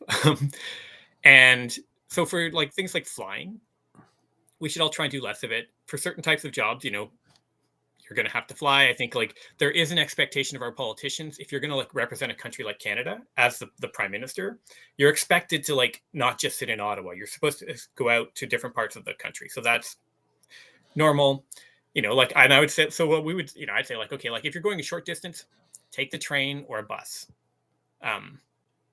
So, like if I go to Ottawa to see my sister or go for meetings or to Montreal for meetings, because we have a bunch of colleagues in Montreal, I'll take the train. But I often find the attack on people for, individual decisions is a way to just try and send a message that don't even bother trying to do better because you're not going to be perfect. And unless you're perfect, there's no point in trying to like be better. And I think we always have to try to be better, but also build systems so that it's easier for everyone to be better. It shouldn't have to be a massive amount of work to do those things. So like I have never actually owned a car because I have lived in cities which have transit and I can bike everywhere and it's how I actually like try and stay healthy. But I have an auto share membership. And I went to the Pierre Poilievre rally, which was way out by the airport, and there was no way to get there on transit on a Sunday. I like took an auto share car, which you can rent by an hour. And I try, and if I'm gonna go to like IKEA and get something that I can't carry home on the bus, I'm gonna like rent a car. Like it's like I'm trying to minimize. And sometimes I could even get an auto share car that is a hybrid, and eventually they'll be electric, and that'll be better. And that's great if you live in downtown Toronto. Yeah, exactly. That's not gonna work. No, in a lot of places in this country. No, and which is one of the reasons why you have the climate rebate. Yeah, and we shouldn't be shaming people for making decisions because they don't have a better option. Right? We need to make sure we have those better options, and everyone trying to do better is not something that like because it's amazing how much you get it. I see people getting attacked for hypocrisy. For doing something which they say they want to like save the climate, but then they do something which adds fossil fuels. This is part of the world we live in. I'm sure back in the days of opposing slavery, the abolitionists were told you should walk naked because your clothes were made by cotton, made by slaves. So it's like no, you can actually try and change a system while living within it in an imperfect world. That's part of being human. Absolutely, I could see that. Absolutely. We're getting ready for an election, hopefully in 2025. Oh God! If great, if a party wanted to seriously present some environmental credentials, some climate, and maybe not just only climate change, but in general environmental, because there's more to taking care and being good stewards of the environment than just reducing GHG emissions. What are some essential elements that you believe should be present in the platforms? So I would say we need to have solid policies which are going to help people use less fossil fuels. So transition off so that that's the default option. So example, new homes, getting built should have heat pumps built into them, should be super efficient, and should be prepared to deal with extreme weather. Mark Carney, who's a guy I don't always agree with, but he has a piece in this morning's Globe and Mail on that exact topic. We should be able to have affordable homes and that also are good for climate. That's actually the kind of thing which public policy can do. We need to clean up our electricity system. We need to sort of bring in those rules that will transition our vehicle fleet over to electric vehicles while also building the infrastructure so that people can actually charge those vehicles, etc. One of the big things I'm working on right now is actually we need to start regulating banks the way we do tailpipes and smokestacks. We need to sort of get the banks to start shifting because they're, the money flowing through the banks is bigger than the government. They're like huge investment. Canada's big five banks have given it over $1 trillion to fossil fuel companies since the Paris Climate Agreement was signed. We need to sort of start ramping down the money going to fossil fuels, ramping up those investments in renewables. That's part of what RBC said they were going to increase their renewables portfolio. But we actually need kind of rules on that because asking the banks to do it out of the goodness of their heart is not a terribly successful strategy. Again, I just saw a piece this morning on the banks getting caught once again, sort of like upselling people and misleading marketing on someone went in with like a hidden camera. That's why, we need rules for these types of things so that the big, and particularly when we make big infrastructure investments, it's got to be green. Because those are the kinds that shift huge parts of our economy. So rather than expecting everyone to sort of do it all through their being a green consumer, we actually have to make it so that everyone's a green consumer by default.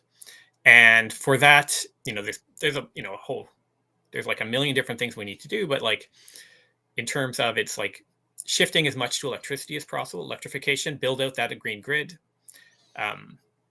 We need to make everything more efficient so we're using less energy to do the things we need to do. Like there's like a suite of policies that are all out there, and that's what we need to be talking about rather than axe the tax, I think.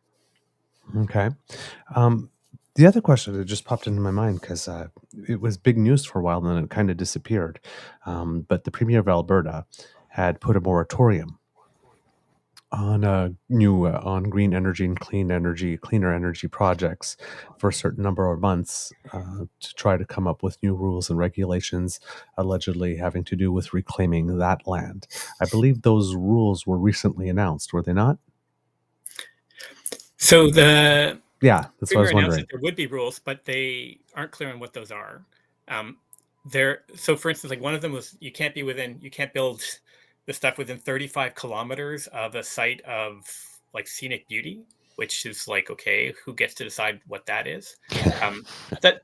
The thing here is like renewables are facing these like really strong restrictions in Alberta. There was a moratorium. Now and a lot of the renewables developers are like, still don't know what the rules are, so we're not going to like invest anything. But none of those same rules are being applied to the oil and gas sector, which having solar panels on your property or an oil well, only one of those can contaminate your groundwater. And, and what's fascinating is the government got a report back in January from the Alberta Utilities Commission, like the agency that runs the electrical system. Right. They refused to release it before they brought out these rules. They bring out these rules, and then it just got released yesterday. And the AU, like the regulator said, actually, there isn't a big problem on sort of conflict between agriculture and renewable energy. These actually work pretty well together. It's even if you imagine the worst possible case, it's like affecting less than 1% of agricultural land, and it's in a way that doesn't cause long-term harms. And they basically, there's not a real big problem here. So, like we could clarify the rules, but it's not really needed, or it's not a huge crisis compared to like, the hundreds of billions in liabilities for the oil and gas sector. Sorry, I don't think they said that part. I'm adding that editorially. So the government basically brought in a politically motivated moratorium. They ignored the advice of their experts. And it's all to basically preserve market share for natural gas. That's what this is really about. And if you look at the United Conservative Party in Alberta, their main financial backers are the players in the sort of small and medium-sized natural gas companies. Those are the people who brought Danielle Smith to the premiership, and she's giving them the reward for their loyalty. Interesting. So she promised new rules in about 7 months that would allow the industry to get back on hand, but essentially we don't have rules that are clear enough to allow the industry to get started again. So basically, this moratorium is essentially still on for all intents and purposes. Yeah, they're choking back the investment. Because and they say, oh, so now they're saying, oh, we'll bring out a map of where you can build it and where not. But it's kind of thing like, okay, that would be the kind of thing you would normally announce with a policy, rather than saying, we'll get back to you later on, where this actually applies. Huh. Interesting. That's really weird. So we have an entire section of industry that Alberta was essentially leading in, and she's just making a decision to abandon it and leave it without the clarity that the oil sector is actually, and energy sector in general, is actually asking and requesting and demanding, so that they know. Because I know that there's a lot of demand from traditional oil companies to have clarity on the rules, so that they know, like, for the next 10 years what's going on, so they know where to invest and what to invest in. Hopefully not have the rug pulled out from them every second or third year.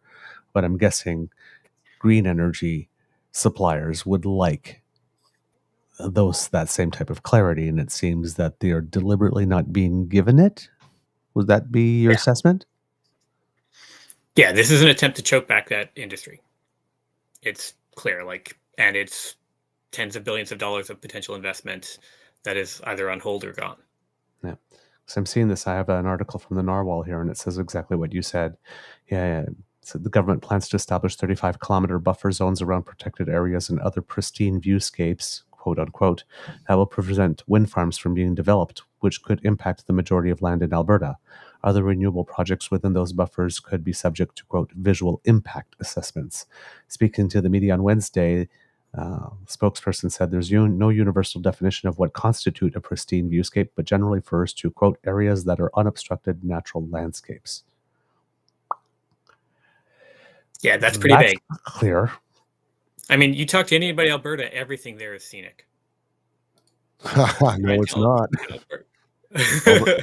Alberta, listen, climate. Alberta is going to burn this summer. Oh yeah, no, that. But in terms of is Alberta beautiful?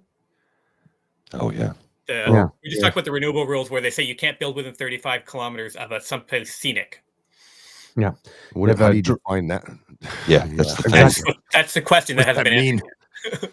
Yeah, we have this guy named Jordan Dye, who's the executive director of the Business Renewable Center Canada, who basically said, I think we will start to see the major impacts once we get the rules announced, although I like to highlight that regulatory approval for renewable projects took on average 6 months in the time before the moratorium.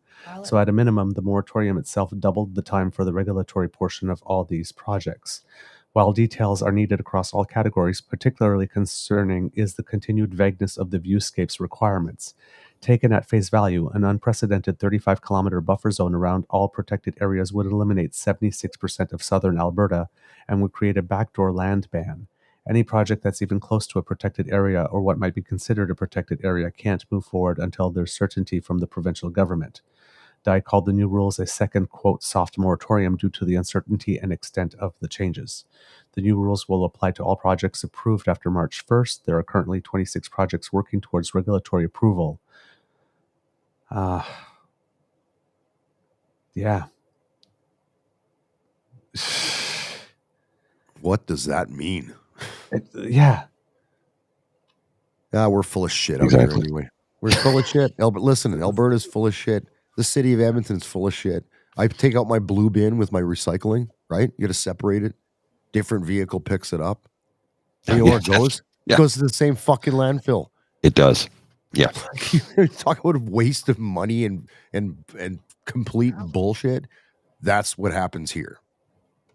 Well, it's ridiculous. I've seen so I've friends who work in different areas in different industries and in different organizations throughout this city. And I have visited, and I'm not going to name the institution, but large institutions that have out the green bin, the blue bin, one's for metal, one's for paper, one's for plastic, and the green is usually for organic waste, right? Food or whatever have you. Yep, we got that here. And I've been to these big organizations and working with individuals in those organizations, and I see all of those bins. It's merely window dressing, because all they ever do is they take all the bins. Okay, we've got all this, everybody's separated, and we all did our little part to try and make the world a little bit better. And then all the bins just get dumped into a dumpster. All together, nothing. So all the separation meant nothing, because it all goes into a dumpster. It all gets hauled off to the dump, literally. None of it is getting recycled. And these are from large institutions throughout the city of Ottawa. And they know what they're doing, and the city knows what they're doing. But it's just to make people feel better. I'm like, well, this is it's smoke and mirrors, but you're not. It really is, because they're not recycling any of it. And these are large institutions that produce a ton of waste, and it all just gets tossed into a landfill. And I've seen it happen. I'm not making it up. I've seen it happen. And that, when I first learned that, I was like really disheartened by it, because I thought, okay, here people are making an effort to do the right thing, because people want to do the right thing. Most people want to do the right thing. And if you make it easier for them to do it, it takes minimal amount of effort for me to go, okay, that's the metal, that's the plastic, that's the organic, and that's the trash. This is not recyclable, this product. Okay, I'll do that, no problem. But when I find out that all they're doing is taking it and tossing it all together in the same bin and taking it, hauling it off to a landfill, they're not recycling it. It was like, well, it's greenwashing to make you feel better, but they're not doing a damn thing to actually improve anything. And that I felt like somebody was, like when you learn that it's because it costs there's money. No Santa, Yeah. That's what it felt like when I learned for the first time that Santa was not, a real thing. Do not say that on this show. Well, Santa kids watching. Santa has lots of helpers, but Santa has lots of helpers, and, Yes, but and zero emissions. Yes. Santa is carbon neutral. Yes, he is carbon neutral. That is true. 100%. Yes, indeed. Reindeer power. Well, and don't forget they create fertilizer, because reindeer poop, grows trees and grass. And but there's a methane issue, right? Yeah. Yes. We can capture that methane. We can use that to power our cars. And Santa's sleigh. Keith, what do you think about that? That whole, we need to stop eating beef or whatever because methane is that a thing, or is it just hype? Like, what do you know about that? Because I've heard that before. I mean, so scientists have that track, like, what are the different foods, and the GHG impacts. Beef is always the highest. Mm-hmm. There's ways to reduce the emissions from beef by adding like seaweed to the food, which I don't entirely understand. Oh, wow. But I mean, I would say, like, try and eat less meat. A lot of people go vegetarian. Some people culturally, it's not going to work. Like, particularly, like, if you're First Nations, it's an important part of the culture. Yeah. So, but eating less is better. Mm-hmm. Try it, like, so if pork and chicken are lower than beef in terms of the amount of greenhouse gas emissions per unit. And actually you can do some pretty tasty food so part of it is also like trying out new stuff, which I confess I tend to be like, I have peanut butter toast for breakfast every morning. I'm pretty like boring kind of food guy, but like I have coffee and about 5 cigarettes. Had a lovely like roast vegetable soup last night, which was really good. So but yeah, it's like that was the kind of thing, like, we encourage people to eat less meat, and I think for a lot of people just going vegetarian works, but you also gotta like make sure you're still getting everything you need by vitamin wise, etc. But that's all possible to do with a vegetarian diet. I eat mostly wild. Like, my freezer's full of elk. Oh, wow. Yeah. And elk is really healthy and good for you. Yeah, absolutely. Wild game, no factory farming. No factory. I can't stand that. Yeah. No, I pretty much eat wild game. I hunt every year, and I hunt to eat, not hunt for sport. For sport, that sickens me. that guys would shoot an animal to put its Mounted head on on it. their wall. Like, Then you're low GHG. Yeah, definitely. Well, and don't forget, you gotta get the moose snares set up this weekend, right? I told you about I told you those astronauts in Cold Lake. They believed me for a couple minutes. And then one of those Staring guys kind of moose. like, I don't think this is a thing. I had him. How big would a moose snare be? It was big. It was probably 3 feet. Jeez. I built a moose snare. And these guys believe me that they're going to snare a moose. And these are billion-dollar people they send into space. One guy was a hunter, and he was kind of eyeballing me, and he's like, I don't think that's a thing, but he didn't quite know. So, can't snare a moose, but I do prefer wild meat over domestic beef. I mean, I like my beef, don't get me wrong, but my freezer is full of wild meat. Yeah. Mm-hmm. Well, and as I'm because I have a million food allergies, as Bridget's discovered. She's like, I'm going to make this tonight. And I'm like, no, I can't eat that. She goes, what? I'm like, well, here's the stuff I'm not allergic to. The stuff I'm not allergic to is a very short list. And a lot of the things on it, I can't stomach. Like, don't feed me beets. Don't feed me turnip. I don't feed me carrots. I don't like them. Although carrots. Is it an allergy thing to root vegetables?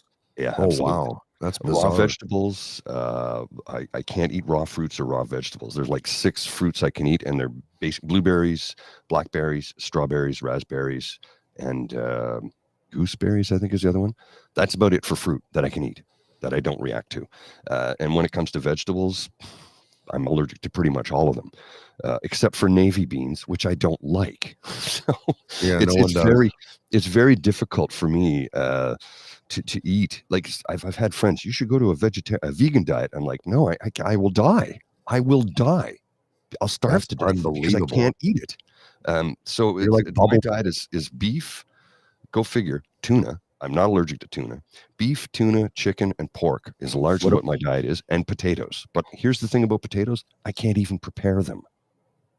Oh, buddy, there's a lot of ways you can cook potatoes. Oh no, but I could buy them. You can't prepare them. I can't prepare them. Like, I love mashed potatoes. I can't prepare them. I can do a baked potato. That's fine. But if I have to peel them and cut them up to boil them, my hands break out. My throat I go into anaphylaxis.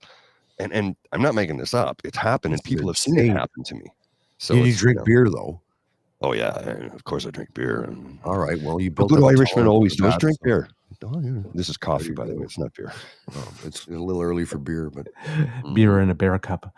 About the recycling, since we were talking about it, Keith, I know that there's been this movement for manufacturers to basically now take up the recycling, be responsible for the recycling themselves somehow. I'm not quite sure exactly how that rules, because I'm sure that corporations are not going to be start having, like, Yoplait is not going to have its Yoplait tins specifically come back to the Yoplait plant where they're going to recycle them there. There's got to be some other system that's happening there. How is that new system sort of planned to work? Do you have any insights on that, and how is it better than what we have now for things that are not actually going to where they should be going? So this is not my area of expertise.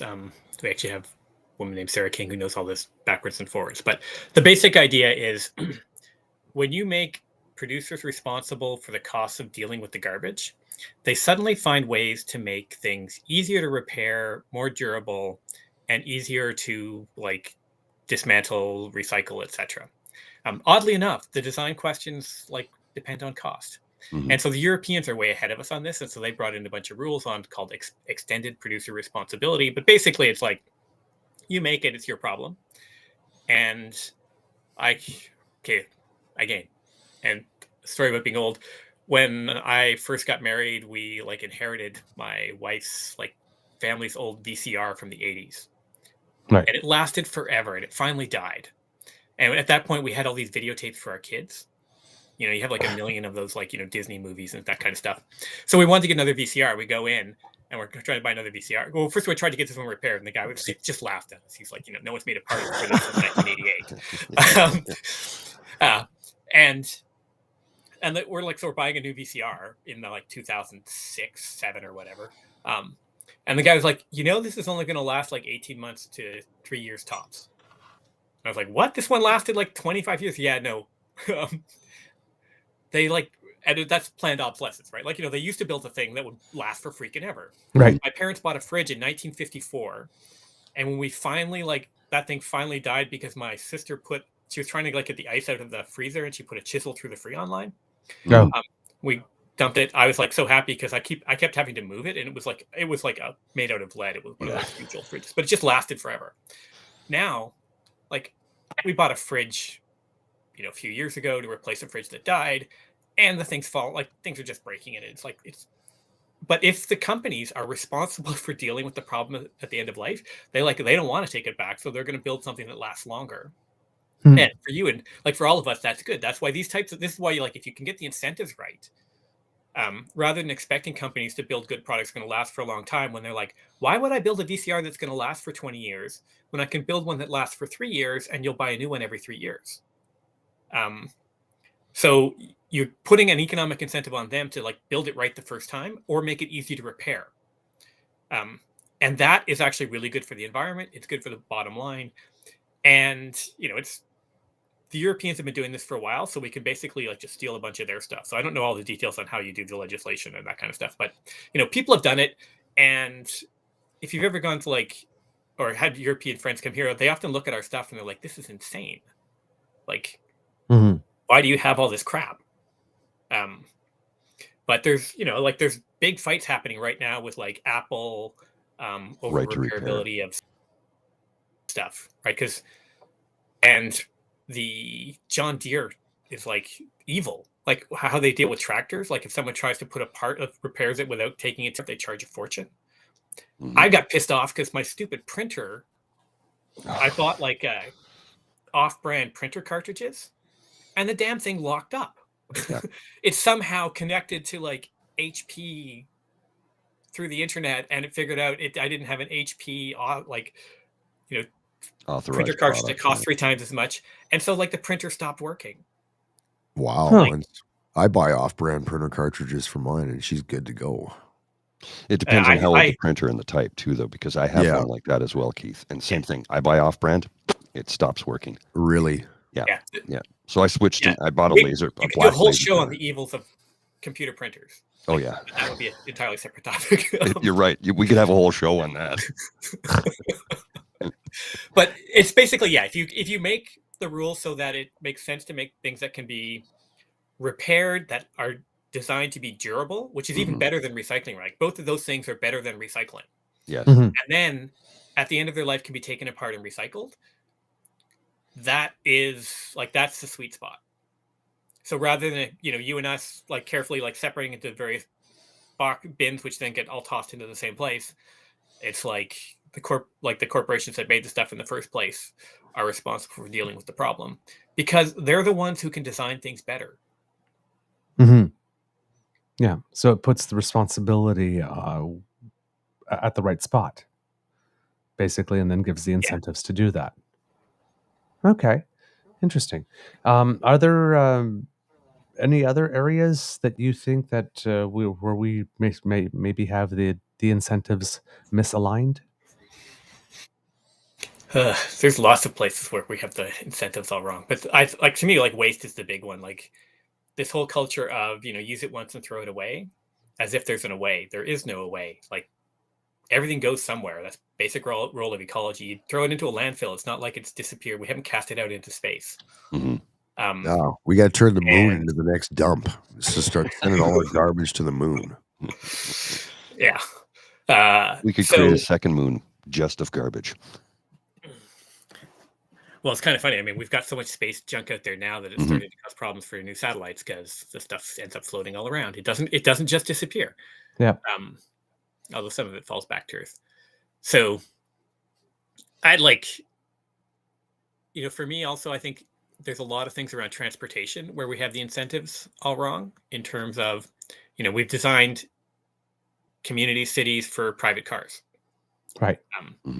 Again, like I live in Toronto. There's huge battles over just like giving traffic priority to buses and streetcars. You got a vehicle which has like 100 people on it. Someone who's got a vehicle with one trying to turn left in a place you can't turn left. And it's holding everybody up. And this is where, you got to actually design the system so that the incentives are there, so it makes it easier for people to take transit. And you can get where you need to go on time because the transit is reliable. Because that's the other thing is like, if it's a crapshoot every morning, the bus is going to take 20 minutes, it's going to take 40 minutes, you don't know. Like, that's an incentive to get in your car and drive. Yep. I actually, because I work like 5 kilometers from my home, so it's not very far. And in rush hour traffic, there's no way you can get to my work faster by car or by transit than I can do it on my bike. Mm-hmm. Right. Especially now that Toronto has actually put in a bunch of decent bike lanes, so it's no longer as death-defying as it once was. Right. I've been biking in Toronto since 1992. It's like a lot better than it used to be. And you see a lot more people biking because there's separated bike lanes, and you can do it with greater safety. It's never perfectly safe, but it's a lot greater safety. There are so many more people on the roads. Like, it's like you basically build the stuff right, and people are going to use it because it works for them. If you're taking your life in your hands every time you like get on your bike, you're not going to get on your bike. And like, my kids don't really bike because I didn't want them. Right. Like, it's just risky, right? Like, so you don't get into that habit. They do, however, understand how the transit system works really well. Yeah. Well, and that's good because I'm a big proponent of public transit, and I'm happy to see that we keep expanding on our public transit here in Ottawa. And I know that Toronto, the Eglinton Crosstown, which has been under construction for 100 years, I think. Deliver the damn baby. Like, good Lord. But it's unfortunate that when Rob Ford became mayor, he killed the Transit City design that they have, because it was a really good design. It was. Yeah. And he just killed it outright. And I'm like, dude, you're cutting off your nose to spite your face. What is going on? And what does his brother want to do as premier? Build the new highway who actually wants this highway? There are people who want it, guaranteed. There's always somebody who wants it. But here's the thing. Most of them are developers who want to build and develop along that way to generate more profit for themselves. How many people are really going to use that highway? There's no infrastructure in the area he wants to build it. He wants to build it through the Greenbelt. It's like, it's not needed. Build more transit, expand the subway, expand on what we have, instead of, if you build another road, if you build it, they will come. You add more lanes, you widen the highway, it gets more cars. It's as simple as that. It's been proven time and time again. Case in point, like you just said, because they're building proper bike lane infrastructure, people are using it, and more people are using it. If you build it, they will come. I used to work for a group called the Toronto Environmental Alliance, which is a local municipal group. I worked there 6-7 years, and we were like involved in Transit City. When that plan went down, it was a very sad day in my life because it was a lot of time gone. But like one of the reasons the Eglinton Crosstown is taking so long is because under pressure, rather than putting it, on the street and taking away lane of traffic from cars, there's a decision to bury the thing. So it's going underground for like the main part of the downtown area. Right. And that is incredibly disruptive and hard and expensive. It makes it so much more expensive to bury the thing rather than, take, like on St. Clair, I live near St. Clair, basically took away the middle lane of traffic. It's just for streetcars now. The streetcar gets you where you need to go fast. It's predictable. It's reliable. You can still move around by car. But there was a decision to take that lane of traffic away, and it just meant you could build the thing fast. It was so much cheaper. It's working. But in Eglinton, there's a decision to bury it, and that's just put the cost through the roof. Because anytime you try and like bury something in a city, like in a downtown core, for that long, it's going to be messy, right? And you're going to you're down there and you're like, oh, look, 200 years ago, somebody like built something here. Yeah. No one knows about because no one kept records. You find burial sites, things like that. They discovered a burial site when they were digging the tunnel here in downtown Ottawa for the LRT. Yep. And they're like, oh, we didn't know about this before. They discovered old train tracks where they built the new train tracks that were underground. I'm like, what is this? Oh, and this was the turning circle. And over here was train tracks they had built that went from a brewery to the warehouse. So they would move the beer into the warehouse and then put it on trucks from there. It's like, nobody knew about these things. Oh. Yep. So they just like buried them, and then when they started to build the hole to put the part of the O train that went through the downtown corridor, they just found that stuff. Mm-hmm. Jeez. Nobody knew about it. Yeah. Nobody knew anything about it. Yeah, but you're right. Those are it's like any home renovation project, right? You get your estimate until they put a hole in the wall and go, oh, we didn't expect to find this here. Well, that's going to cost you more. Yeah.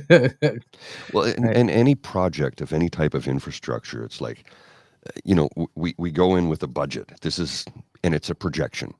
And there's always small things. And sometimes in the case of Ottawa, big things like when there was a sinkhole right on Rideau Street. Yep.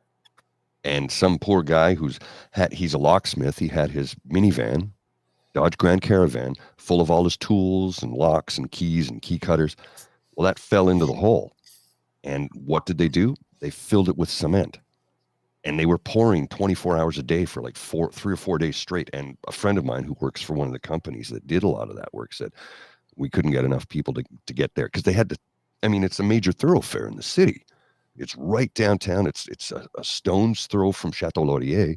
So they had to fix it as quickly as possible. And also, worried about things collapsing because it was flooding. Is it going to affect the tunnel underneath? Because the tunnel ran right under the street there. So little things like that. And here's the best part. I had met a woman who was a geologist.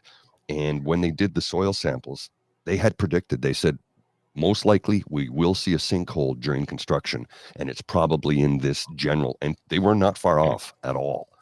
They had predicted that this was going to happen. So there was actually part of the budget to absorb that, but it's never enough because it's still an unforeseeable. Even though you've projected this could happen, it's still an unforeseeable. And there's only so much, we might have a sinkhole. Okay, but how big is it going to be? How damaging is it going to be? What is it going to cost to repair? That is an unknown. And that happens in times like that. So when they start major infrastructure projects, you are going to discover things that you can do all your due diligence, all your projections, all your modeling, all your budgeting, and still be way off. It's just a simple fact of the matter. Yeah. And the Eglinton Crosstown is an example of that. Now, myself, I much prefer if we can have, because our LRT is just tunneled through the downtown core and then it comes out, and but the problem in Ottawa is we have this thing called snow and occasionally freezing rain. And it seems every time that happens, the train stops running. And it happens way too often. So I'm like, let's just bury the damn thing, like put it underground. And when they did the tunnel here, they didn't use tunnel boring machines. They didn't use like a round tunnel boring machine. They just had basically drilling equipment and dynamite equipment. So they were blasting and drilling, and it didn't take forever to get the tunnel drilled, but it did take a little bit longer, and they had to go a little bit deeper in places because that's we're here in bedrock here. This is going to be expensive, but if we just move it a little bit or go a little bit lower, we can get into the clay area or up or. How that works. But the problem is then you've got a tunnel that's going like this, which, as you know, steel wheels on rails don't like to go uphill. No. They don't grip well.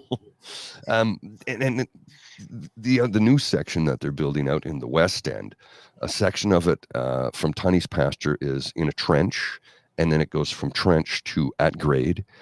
For a little bit along the Ottawa River, and then it's going to they're doing a cut and cover tunnel, but the cut and cover tunnel is in grassy area. It goes under the street, and then after that it enters into what is known as a linear park. So they're doing a cut and cover in the linear park.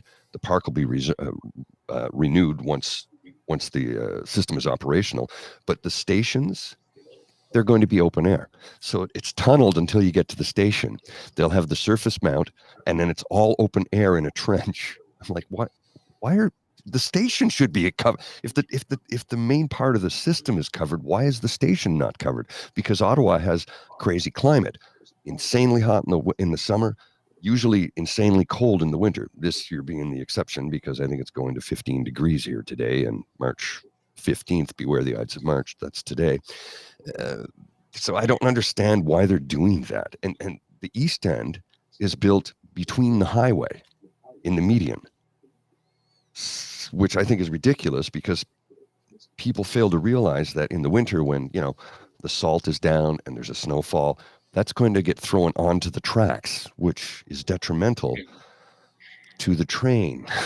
I'm like, I don't know who planned this.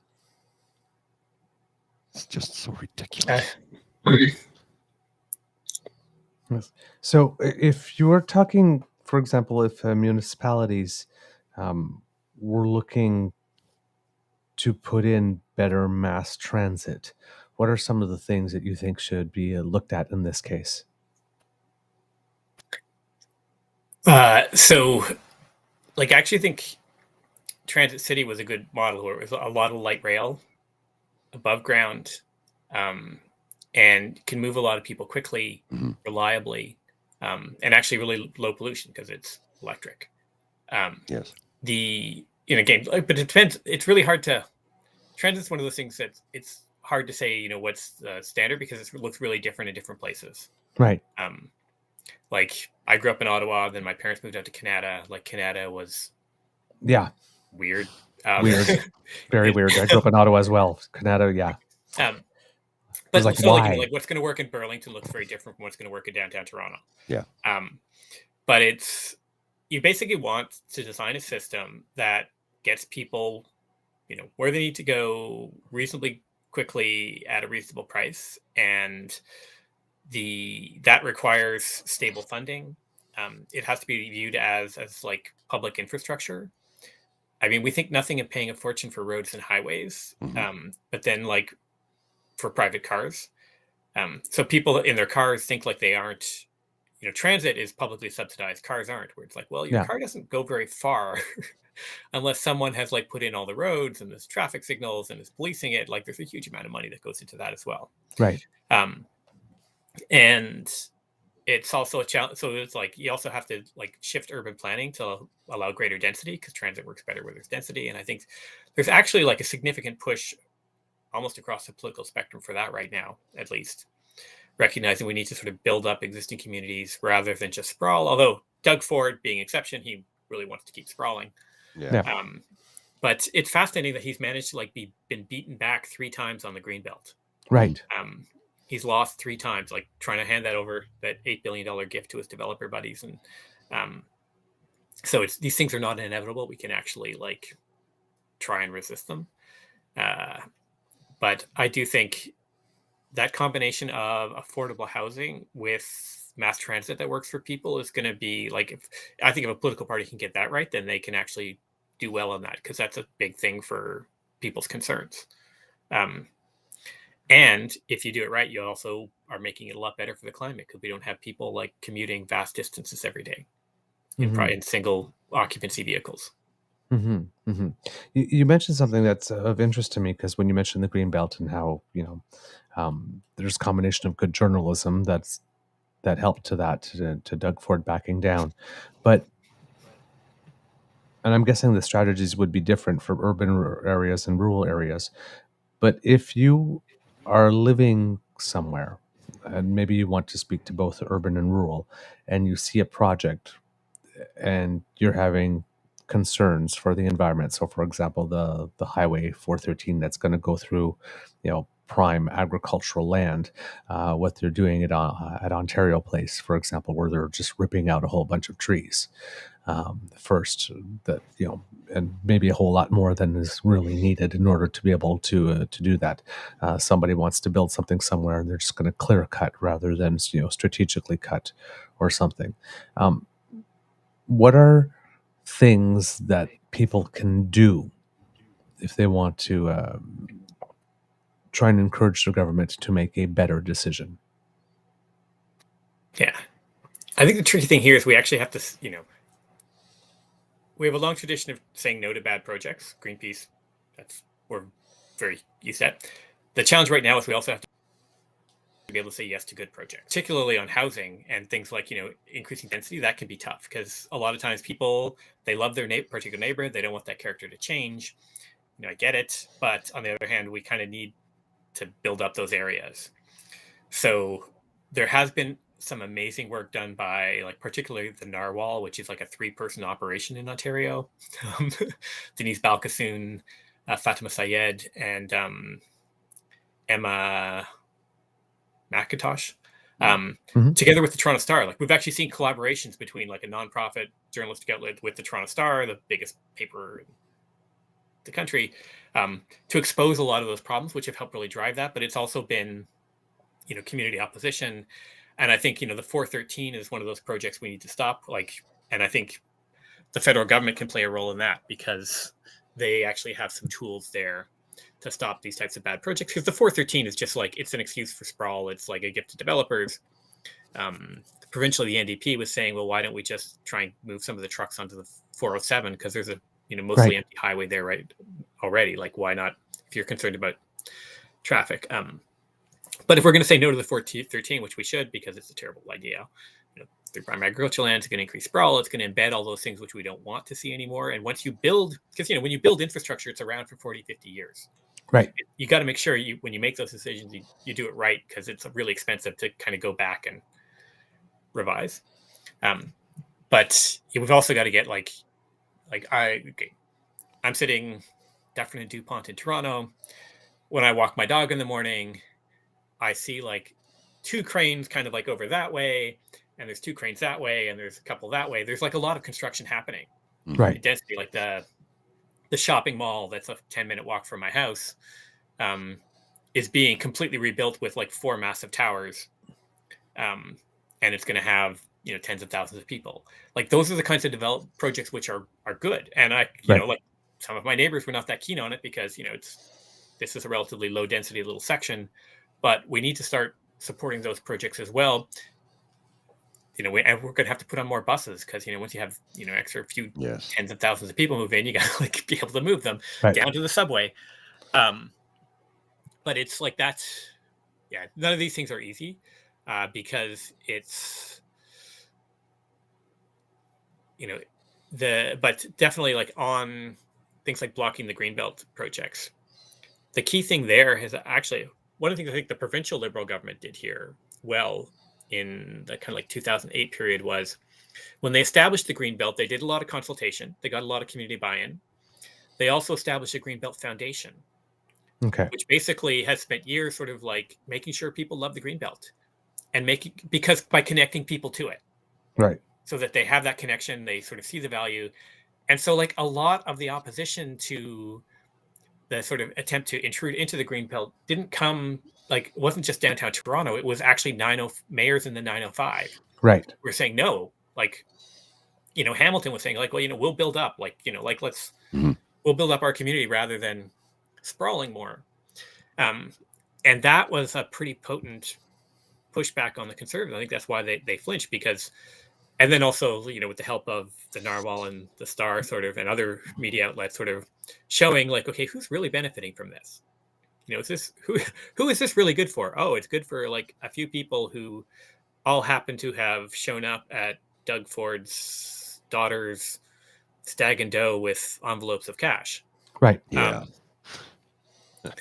The quid pro quo. So it looks that way. Yeah. But the opposition to that was sort of built at a community level because people had that connection to the Greenbelt. They wanted to protect it. But we need to sort of also build that up for supporting those good projects, which is also true on like the energy front. We need to like have that support for wind and solar projects because, you know, change is always challenging. Yeah. But we're going to have to change a lot of things to be able to keep what we have. Because the choice right now is no longer change or no change. It's either change we do to avoid climate change through better transit, different energy system, or the changes that come from all of the things that climate change will exacerbate, the extreme weather, the wildfires. You know, it's not like change or no change. It's what kind of change. Change is coming regardless. Yeah, it's happening. Yeah. It's not a, you know, you always say like, the status quo is not an option. Literally, in this case, like physically, in terms of physics and chemistry, it is not an option. Yeah, right. And we can choose like we have some influence over what kinds of changes, and that's what we have to do. What's best for, you know, people and nature, because those are actually aligned right now when it comes to climate. Actually, you know what? When you framed it that way, that's the way I've never heard it framed before, actually. And I think that's particularly effective. My background's in communications, and change is coming one way or another. Choose your change, right? Is it like this? Your neighborhood changes because a forest, a fire went wild and razed the whole neighborhood. That's a change, or it's changed because you decided to densify and bring in more public transit and bring in better building codes and change the way that we recycle and have a better better climate incentives for better choices and whatnot. And, we're changing the cars that we drive and riding bikes more and making better food choices and the hundreds of little decisions that all add up. Every jot and tittle adds to the pot, as we say, that you all made but change is coming one way or another, regardless. And do you just want life to just happen to you, or do you want to try to have some say in what's going on in your life? Yeah. So John Holdren, who was science advisor to Obama in his first term, he gave this speech which really stuck with me, where he said, okay, look, we're going to do 3 things about climate change. There's only 3 things we can do, and there's the 3 things that we are going to do to varying degrees. We can try and reduce greenhouse gas emissions so that the planet doesn't warm as fast as quickly. Right. We can try and adapt to changes that we can't avoid, although some changes you can't adapt to. And that can be things like, making sure that the forest doesn't go right up to the neighborhoods anymore, so that if there's wildfires, it doesn't get burned down. Having different rules so your roof doesn't blow off in stronger storms. Better floodwater controls, all those types of things. So you can reduce greenhouse gas emissions, adapt to some of the changes, and that's usually the debate. But what are we going to do those 2 things? He says the third thing we can do is we can suffer. Because if the less we do of number 1 and number 2 is actually a choice to maximize number 3, suffering. Right. That's the actual policy option here. And so when I come back to that Poilievre rally, right. When I showed up there, it's the choice to not talk about this, to not allow anyone to talk about it, is actually a choice to maximize suffering. That is the choice that is actually being made here. And that is unacceptable to me, and I think to a lot of Canadians. I agree. But it's not being presented that way. No. Interesting. That's a good thought to leave this on. Keith, thank you so very much for taking some time to join us today to speak about your experience and give us some insights into what we should be looking for in terms of better climate policy in order to make a better informed decision when it comes time to cast our votes. Thank you so much for having me on. It's been fun. Yes, and if ever you have something that comes up in the news or a topic that you think that our audience should know, please know that you're welcome here anytime. Anytime, sir. We would love to have you back. Right. Thank you so much. Have a wonderful weekend. My best to your family. Bye. Right. And Kits, of course, as you may have noticed over the course of the chat, Army Kris had to punch out. So thank you to him also for having joined us today. I love Fridays when we can get a few people in to come and chat with us, right? Because it really moves the conversation forward, and we all learn something as a result. I mean, I learned a few things today that I didn't know before. And my goal is to try and learn something new each and every day of my life. I'm pretty successful at it, surprisingly, despite what many people would think. I'm actually pretty successful at learning something new every day because I want to, right? Absolutely. Mr. Grizzly, I think we have a show. I believe we do, sir. Do you have a couple of things you need to attend to today? No, not specifically. Oh, okay. I was just curious. Not specifically. There are other things I could talk about, but it just seems to be a little bit of a weird transition based on what we've done so far today. Okay, no, fair enough. I understand. Yeah, so we'll just put a bow on it for now, and we can visit some things on Monday. And don't forget, folks, tomorrow we will be having a virtual pubcast, our monthly pubcast, but it'll be a virtual one tomorrow because it's the day before St. Patrick's, so every pub in town is going to be a zoo. So yeah, it'll be a virtual podcast. I'm going to kick things off probably around 3:30, quarter to 4-ish. Mr. Beaver will join in shortly thereafter. We've got a few guests that we've lined up to join us for the day to have a chat and maybe raise a pint of Guinness and cheer the Feast of St. Patrick, as I like to call it. And yeah, so that's tomorrow around 3:45, 4 o'clock ish. I'm going to go into the pub, shoot a little bit of footage, and have a pint of Guinness, because St. Patrick's, you got to do it. And yeah, we'll have a good afternoon. All right, good stuff. I guess a couple of things I could briefly mention because they were big deals, but we didn't get to touch on them. Two of the two employees that work with GC Strategies have been called to the House to testify. They testified over the past 2 days. Christian Firth is the first one. The second one's last name is Anderson. I can't remember. Darren Anthony, sorry. Both came in. Darren Anthony's testimony was the less interesting one of the two because his claims are basically that, he handled some administrative stuff, but not that much else with regard to the project. Christian Firth was a lot more combative. With regard to that, having accused the work of the committee and certain MPs who are... There's a bit of this that's reminding me a lot of what happened with We Charity, how basically they destroyed a good charitable organization. Not a perfect one, of course. There were always issues, but a good organization that was doing good work just for the sport of it.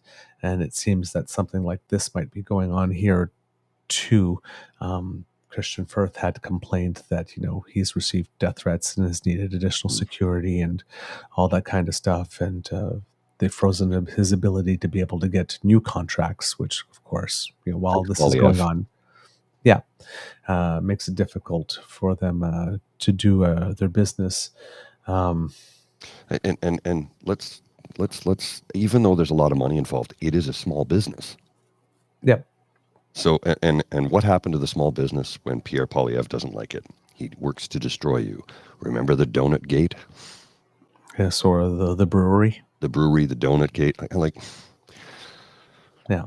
I don't know how else to paint the picture of this man will destroy you if it will benefit him. Mm-hmm. Now, both of them had, this committee had been trying to get both of them to appear for a good long while. They refused invitations twice, once in November, once in February, citing concerns for their mental health. I'm guessing that if they're getting death threats and they have a whole section of the government, and when I say the government in this sense, I don't mean just the party in power. I mean everybody in Parliament. Because the entire function of government, they have one party within the government dedicating the full weight of the resources of the state to trying to malign and destroy their reputation. That would cause people to have a couple of mental health anxieties. Oh, yeah. Issues to go on. So they twice refused, which is why the group had passed that agreement in committee that if they didn't show up this time, they would issue a warrant. Both of them have appeared through video and not in person to testify over these past 2 days. Remember that the Auditor General of Canada, Karen Hogan, said in a report that she could not figure out how or why it was that GC Strategies was retained to do the work, nor could she find it or identify which government official had actually chosen the company, given the lack of documentation there. Christian Firth made the point that from their perspective, GC Strategies' perspective, that all the documentation was there and filed, and that the issue might be more with government record keeping, in this case CBSA record keeping, not the Prime Minister's office or overall government of Canada record keeping. There seems to be some issues at CBSA specifically with the manner in which that contract has been managed and with the manner in which they have kept documentation, which was not up to standard, if we are to believe the Auditor General, and we have no reason to not. So there's some work that needs to be done there, but that's that's a public servant issue.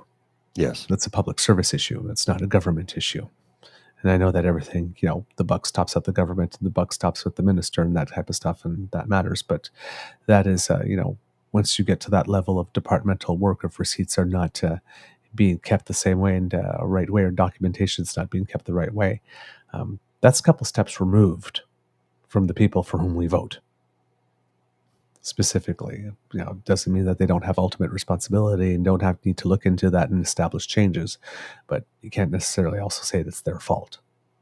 Because it's not like the Greenbelt thing where the decision was brought right into the minister's office and they hired a specific staffer to do that specific thing in such a way that they could say, hey, we didn't see anything. This is, the government system that already existed, and the contract was being managed by a government department and was managed by a unit in that department. There was something in that unit that made it such that records were not properly kept. So there definitely needs to be some work that's done there.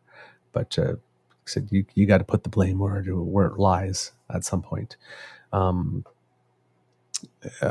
was also a claim that $19 billion was received by GC Strategies to do that. Firth said that it was more like $11 billion. And the other 8 possibly being remuneration for other work it was doing on other projects at the time. They have also received 3 other contracts, I believe, since, according to reports on CBC, but it seems that right now they have been barred or blocked from getting more contracts. Interesting. And Firth accused members on the committee of saying out loud that he was a fraudster, and encouraged all departments to refer matters that the committee had, basically the Conservatives on the committee, but the committee itself tried to get all government departments with which GC Strategies had done business to refer all their activities to the RCMP in order to get an investigation going, because there is an investigation going in, RCMP investigation into, I believe, GC and into the unit itself at the CBSA where this was done. Again, not an investigation into the government itself, but into the governance of this specific program. And it seems that at committee, when Firth decided to take this opportunity to turn the tables on them and bring their behavior to light, his questioners did not take too kindly at all to having their motives challenged by the witness. But of course, they had no problem challenging the motives of the witness, trying to depict them as someone who's committed fraud and have been doing this for a long time in the press, even trying to frame him as being a criminal by issuing that warrant for him to appear. So, and it seems that some of the members of the committee are now trying to say that Firth was evasive, and they're trying to use once again the full power of the weight of the state to find him specifically in contempt of Parliament. Wow. Yeah. So who's telling the truth here? Of course, we do not know, because we don't have the documentation. We don't have access to it. But it does seem that we do have a member of the business community saying, hey, you guys are pretty much setting me up for a fall here. Which we would normally first have doubts about the veracity of such a claim, much like, the person, as we talked about yesterday, we're talking about the use of performance-enhancing drugs, where people turn around and go, no, it wasn't me. Somebody must have spiked my drink. And, maybe if we had not had the Ben Johnson and Lance Armstrong incidents, we'd be more inclined to believe that. But now there's a whole section of people who go, yeah, they always deny that they did it at first. And then a couple of years later, oh, well, yeah, you caught me. So it's that type of attitude here going on with this. Maybe we would be a little more inclined to believe you, Conservative Party of Canada, that the problem is actually with the contractor, except you just pulled that we thing on us, and then the SNC-Lavalin thing on us that you tried to make us believe was criminal and technically wasn't. And so, there's only so many times that you can run to a microphone and saying this person is a criminal to various different people, and there ultimately not being any investigations or charges or whatnot before people start thinking, oh yeah, everyone's a criminal to you, and roll your eyes. The boy who cried wolf, basically. Yeah, exactly. And let's remember the story of the boy who cried wolf is eventually there was indeed a wolf. And nobody was listening. It's not that there wasn't a wolf. My good God, my dog farts a lot. Oh my God, Lola, oh my God, Jesus. Come on. 80-pound pup. Come here, sweetheart. Sorry, that's right.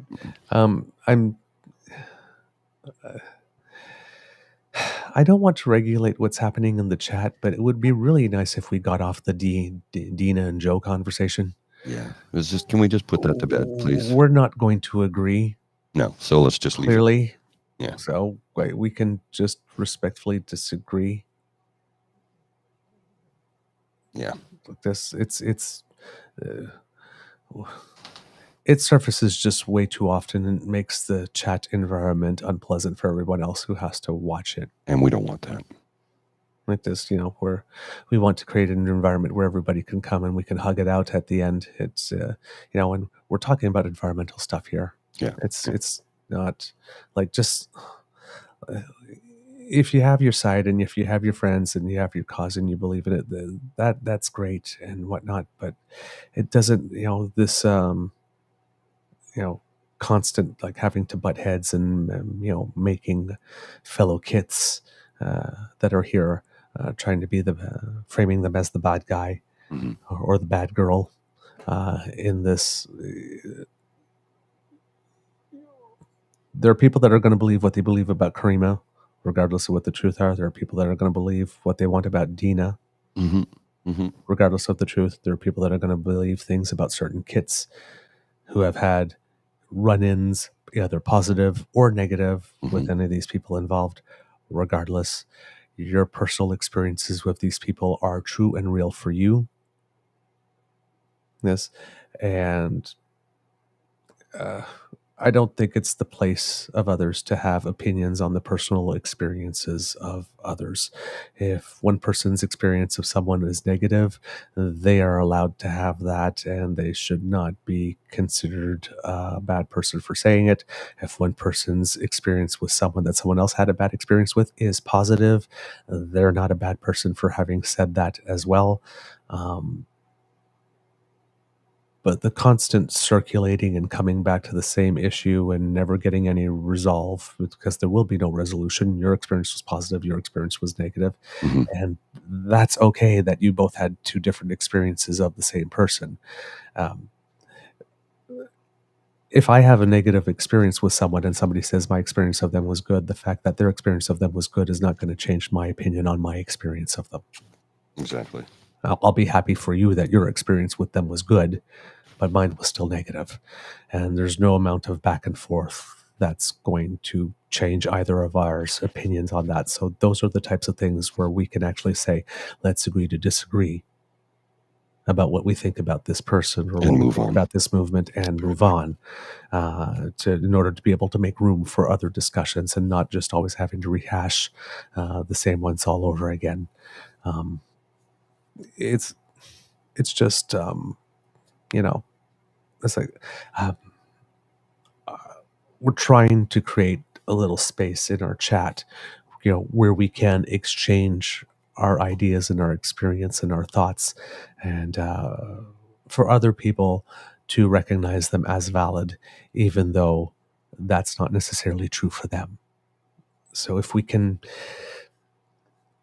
try to have the conversation in that way, and maybe even, I know it's a lot to ask, but if we can take that spirit of honoring, or at least honoring, if not honoring, but acknowledging as being true for you, your experience, out into the broader world.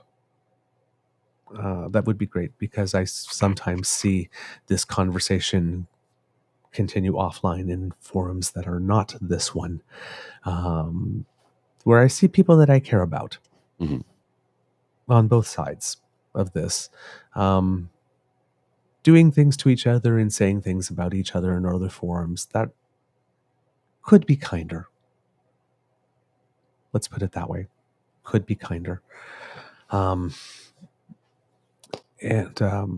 just don't want to create an environment here where we're bringing stuff from the outside. And as Kit Cassie's saying here, it's uncomfortable for those of us in the chat that aren't privy to the outside arguments and want to chat about the topic of the show.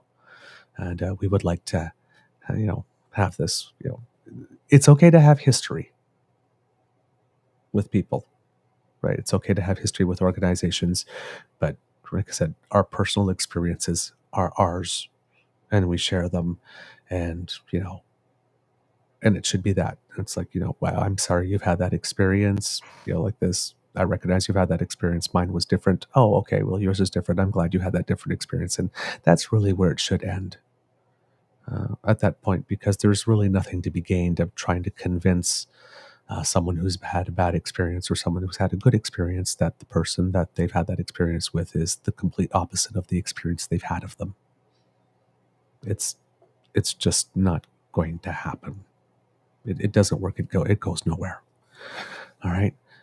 So just not an admonishment, but more like a gentle encouragement on our part to try to keep this one little corner on the web where we can be civil. Well, not just civil, just because I'm pretty sure we're being civil. Mm-hmm. It's just that at some point there's nothing more to be gained, right, by having the conversation over and over again, and the people who are active in this way are going to continue being active, and we are going to be able we're going to have to talk about these incidents and the people involved with them as things progress during time. And I don't want to necessarily create a situation where every mention of them or something connected to something to them becomes an invitation or a pretext to have the same old conversation all over again. Right. Exactly, to get on the hamster wheel. The hamster wheel. So just, I think we all know where we stand when it comes to this particular thing, and we should just honor everyone's experience with it, acknowledge it as being it real for them, and there's nothing to be gained in convincing someone that their experience of someone else is wrong. Mm-hmm. There just isn't, and that's regardless of what side of it you're on.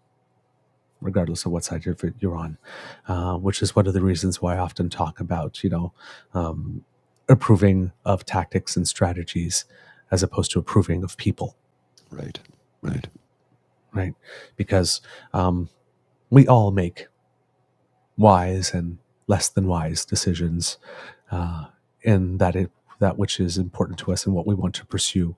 And, and even if we make a wise decision, it could still be viewed by someone who's equally well-meaning and who cares about the issue just as much as being unwise, because it's something they would not have done or they would not have chosen for themselves.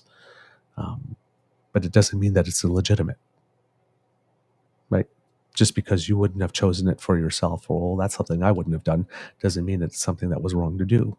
It just means it's something that you wouldn't have done, right? It's not... your internal hardwiring doesn't work that way. But it doesn't mean that it's wrong if somebody else's does. So if we were all the same, we would get tired of talking to each other because we'd be very, very bored. So let's just try to share our personal experiences, acknowledge that everybody's had the experience, and if we agree to disagree respectfully, then we hug it out at the end of the show. That would be absolutely fantastic, and we would love that. But the more we can keep the conversation in the chat related to the topics that we are discussing here on the show, or of course, whatever else that you do want to describe, talk about it in the chat. It doesn't strictly have to be that, but the more we can keep it to it, because it gives us something to us too. We get to pick from that and bring it into the episode and get our guests when we have them to respond to that. Or sometimes it gives us thoughts about stuff that we forgot that we can add in to improve the content and the quality and the amount of information that we're giving, because you do contribute to the show a lot, kids, and we really do appreciate it. And it's it makes me happy that you care enough about the show. Yes.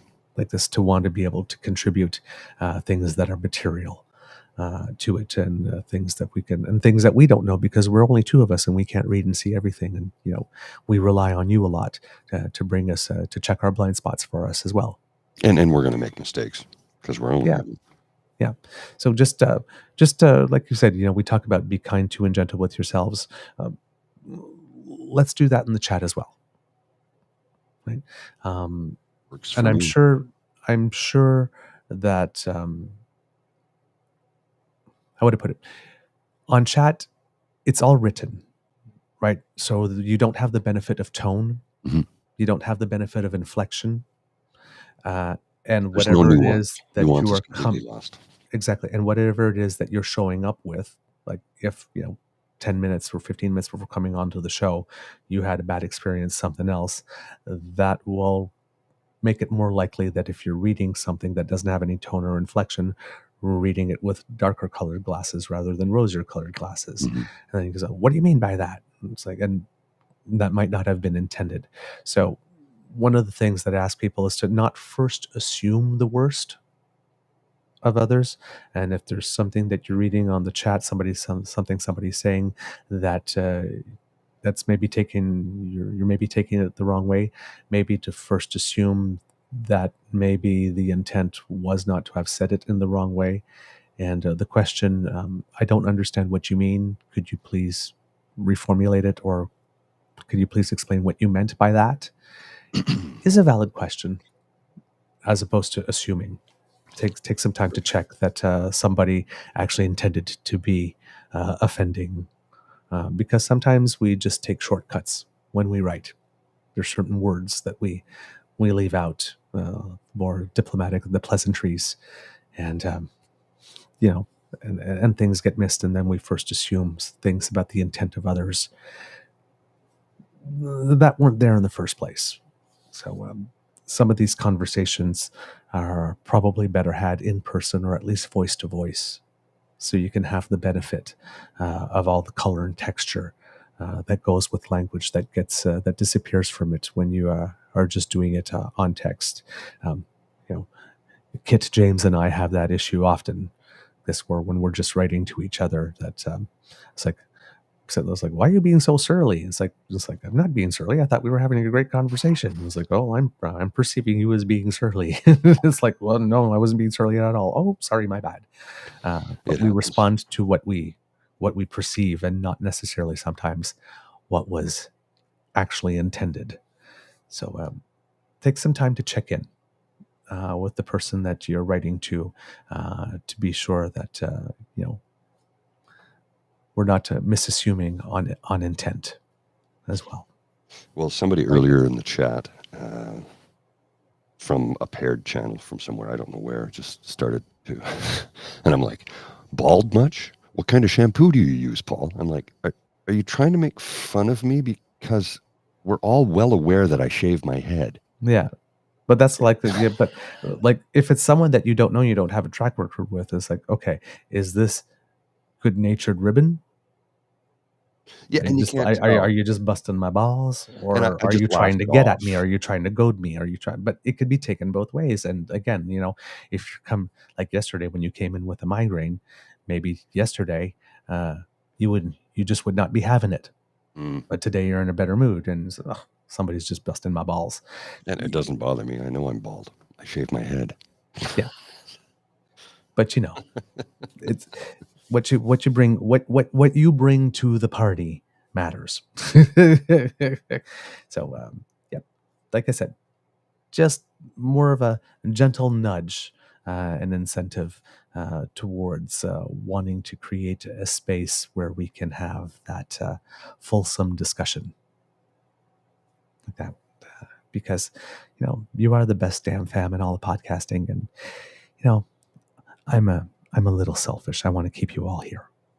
I don't want anybody feeling that they have to go away because, they feel that the chat is not a welcoming environment. All right. So, as somebody said one day on the chat, new rule: after every show, we hug it out. Yes. Here on the chat. Yeah. Don't go to bed on an argument. Yeah, especially don't do that. That's not good. There's other things going on in the world, as we mentioned as well.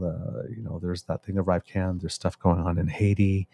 The government's involved with that. I have a short video clip I think you might like of the Prime Minister talking to union labor. Oh, okay. Let's do that. Let's take a look at this because I think it's... Well, let's just watch and then we'll move on.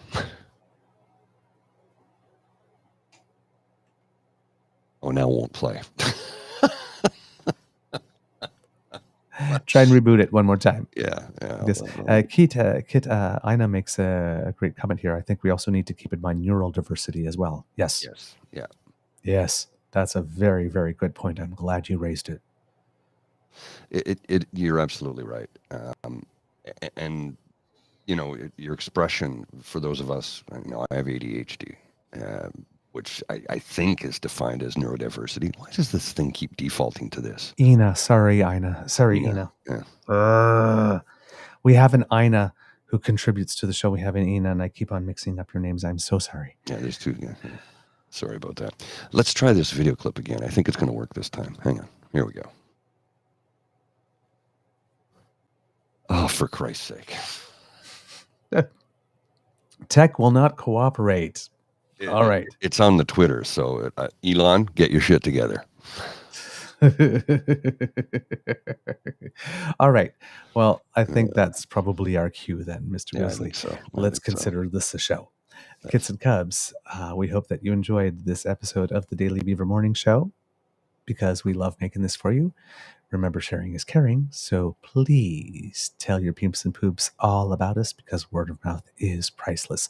If you would like to make sure that you do not miss an episode, you do not have let's try that again. You do not have to, thanks to the Ray Girl, the fabulous, fierce, and fiery Ray Girl, who has sponsored our pod page. So if you scan that QR code that is underneath my chin or use the lovely digits on your fingers or your voice prompt, lovely digits on your fingers, lovely digits on your hands, or use our voice prompt.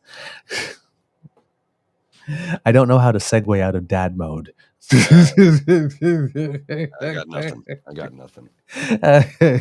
You could go to podpage.com/the True North Eager Beaver, lowercase letters with a hyphen between each one of those words, and that will bring you to our pod page site. And if you subscribe there, when we have something fresh off the bandwidth, it will come directly to you.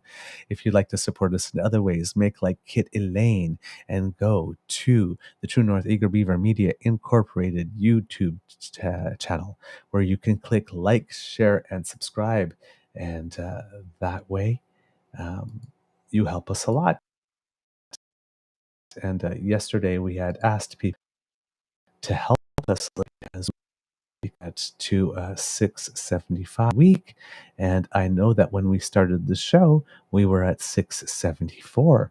So thank you so very much. And hopefully that will continue and we will meet our goal of reaching 700 before the end of next week. So please tell everyone about us.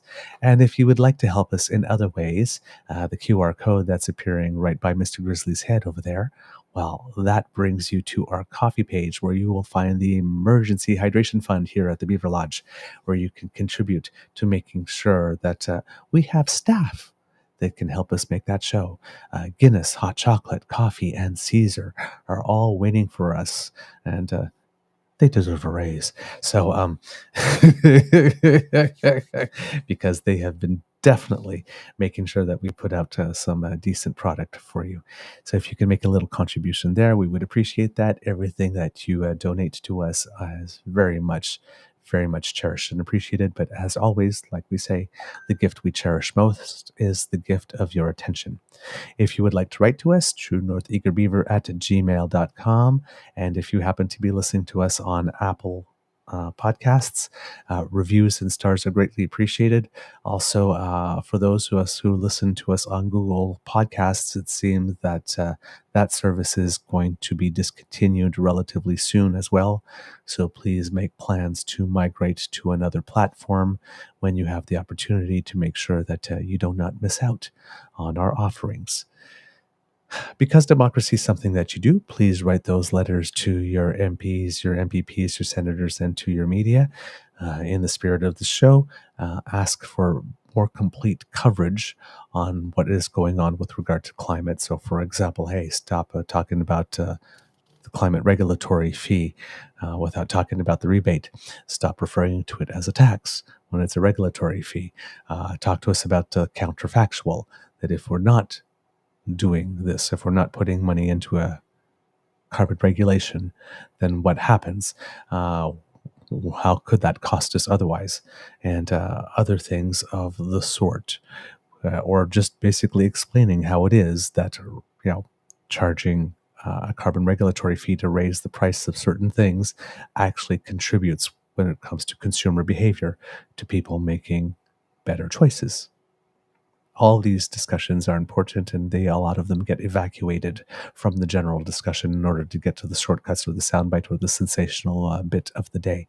So if you want more responsible reporting, you need to ask for them. You need to know that, let them know that you're paying attention and that you notice that it's not there and that you would like it. So please write those letters. It really, really, really does matter, and they do make a difference. They very much do. From the Beaver Lodge, this is your Eager Beaver saying, it could be a tough world out there, so please be kind to and gentle with yourself. Mr. Grizzly, do you have some words of wisdom for us, please? Oh, I think Mr. Grizzly took his ears out. So we're just wondering, Mr. Grizzly, if you had some words of wisdom for the kids before we go. Sorry, in a meeting. All right. I'm going to guess that that's a no in that case. Sorry, I'm in a meeting. I might have to stretch a little bit until Mr. Grizzly is able to get the phones back in so that we can end the show. So since we are doing that, do I need to stretch Mr. Grizzly? It seems I do. Okay. So I will do that then. Sorry, kids. It's I'm not sticking the dismount today. But since we have some time to talk about other news, we'll talk a little bit then about what's going on in Haiti. Gangs in Haiti have seized control of the airport, and it was all with an effort to get the current president, Ariel Henry, to resign.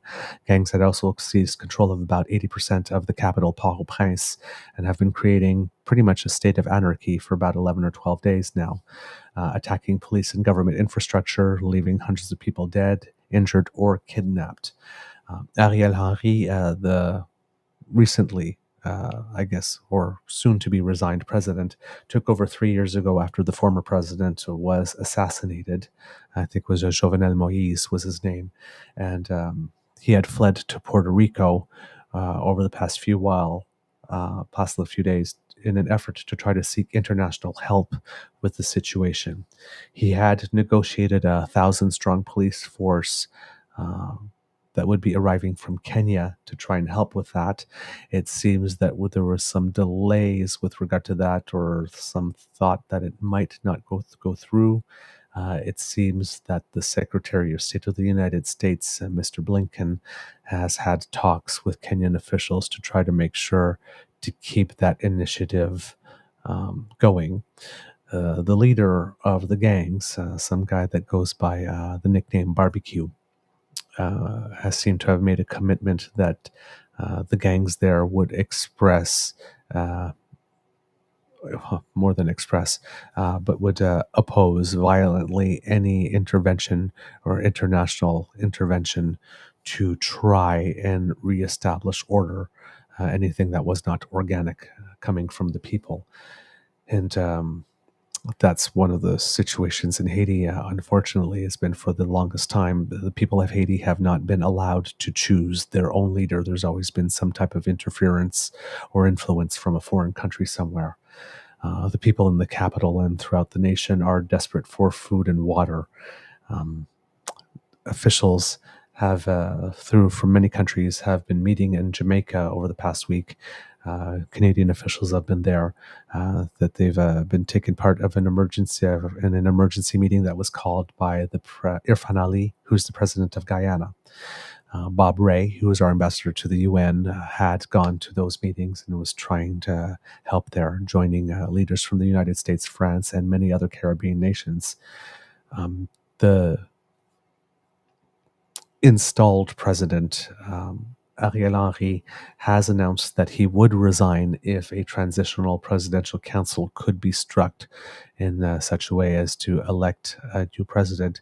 It seems to be that there's some objection from the gangs ruling the island nation at the moment with regards to that as well.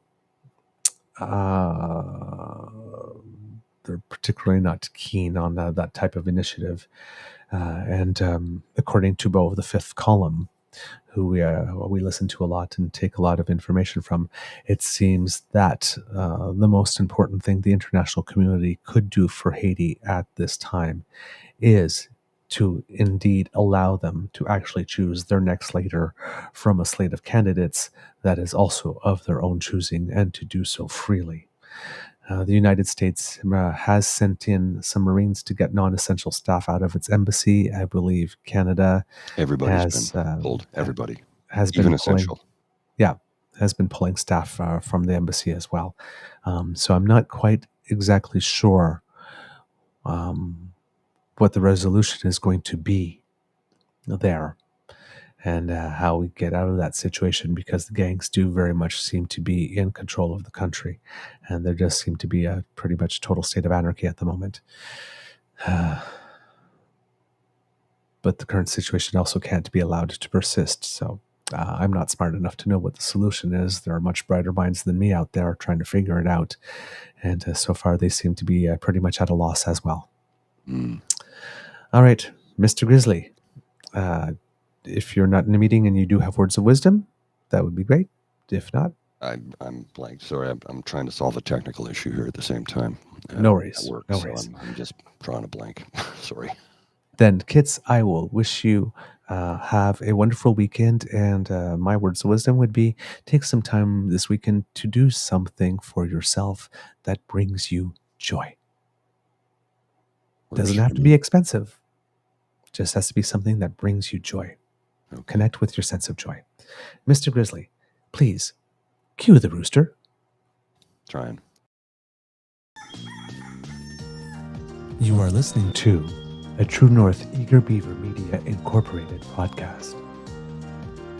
The True North Eager Beaver podcasts are proudly brought to you by our founding sponsors: the Misfit Mysteries from Corvid Moon Publishing, your source for science fiction, fantasy, and cozy mysteries featuring a broad diversity of characters; CanadianTarot.com, their uniquely Canadian online eclectic tarot community; and the Peppermaster, hot pepper sauces made from farm-fresh ingredients to thrill your taste buds and expand your mind. We are grateful to the Crier Media Network for its support, Pete Jarvis for our artwork, and Paul Joseph Something for our opening and closing sequence music.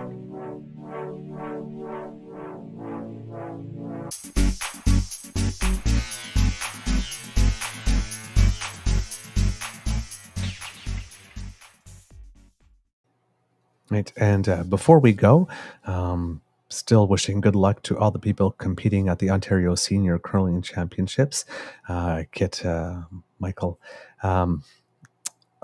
gave me a little bit of an update the other day, and our local team, after 3 matches, were at the top of the leaderboard at a 3-0 record.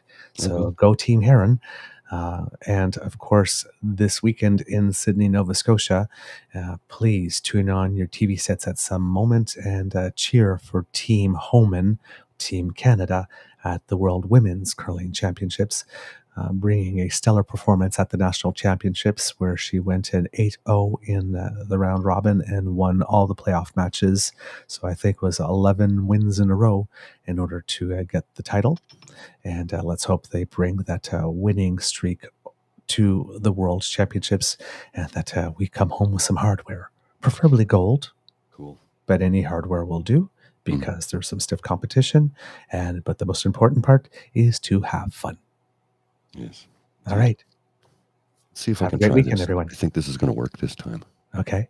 I'm going to try it one more time. One last time. One more time. Unions have always been at the heart of how we built this country. Right on. And they will continue to be. But you know how hard you've had to fight for it over decades and generations. You know how much you've had to push on this. For the past 8 years, you have had a government that has been on your side, that understands that the fight that you have is not just for yourselves, but it's for Canada. And that's why I'm so glad to be here today to say thank you to all of you for everything you've done in this fight, and to charge you up for the continued fights, not just over the coming years, but over the coming decades, as every day we position ourselves to make Canada a better place for all of us here now and for future generations. Unions have always... I thought that was pretty cool. That was pretty cool. And the people there seem to be rather receptive to it. Yeah. Go figure. There you go. And this government has shown that they are actually on the side of unions. Yes, they are walking the talk, because they have really not enacted back to work legislation. They've allowed things to negotiate at the bargaining table. Yeah. Like this. And our current minister, Seamus O'Regan, almost every time he's asked, are you going to force them back to work, looks at people like they're insane. Yeah, he's like, no, we're not doing that. That would diminish the bargaining power of the union. No, we're not doing that. I'm like, they actually are walking the talk. And that's something that we rarely ever see from any politician of any stripe. So, you can hate the man as much as you want for whatever reason, but at least have a valid one. And don't say, well, I don't like his socks or the blackface thing or whatever. Don't do any of that. Hate him for his policies. And then tell me how his policies have harmed you. And I'll be waiting a long time to hear that. All right. Have a smashing weekend, kids. We'll see you tomorrow around 4 p.m. Good persistence. Thank you. See you 4 p.m. tomorrow.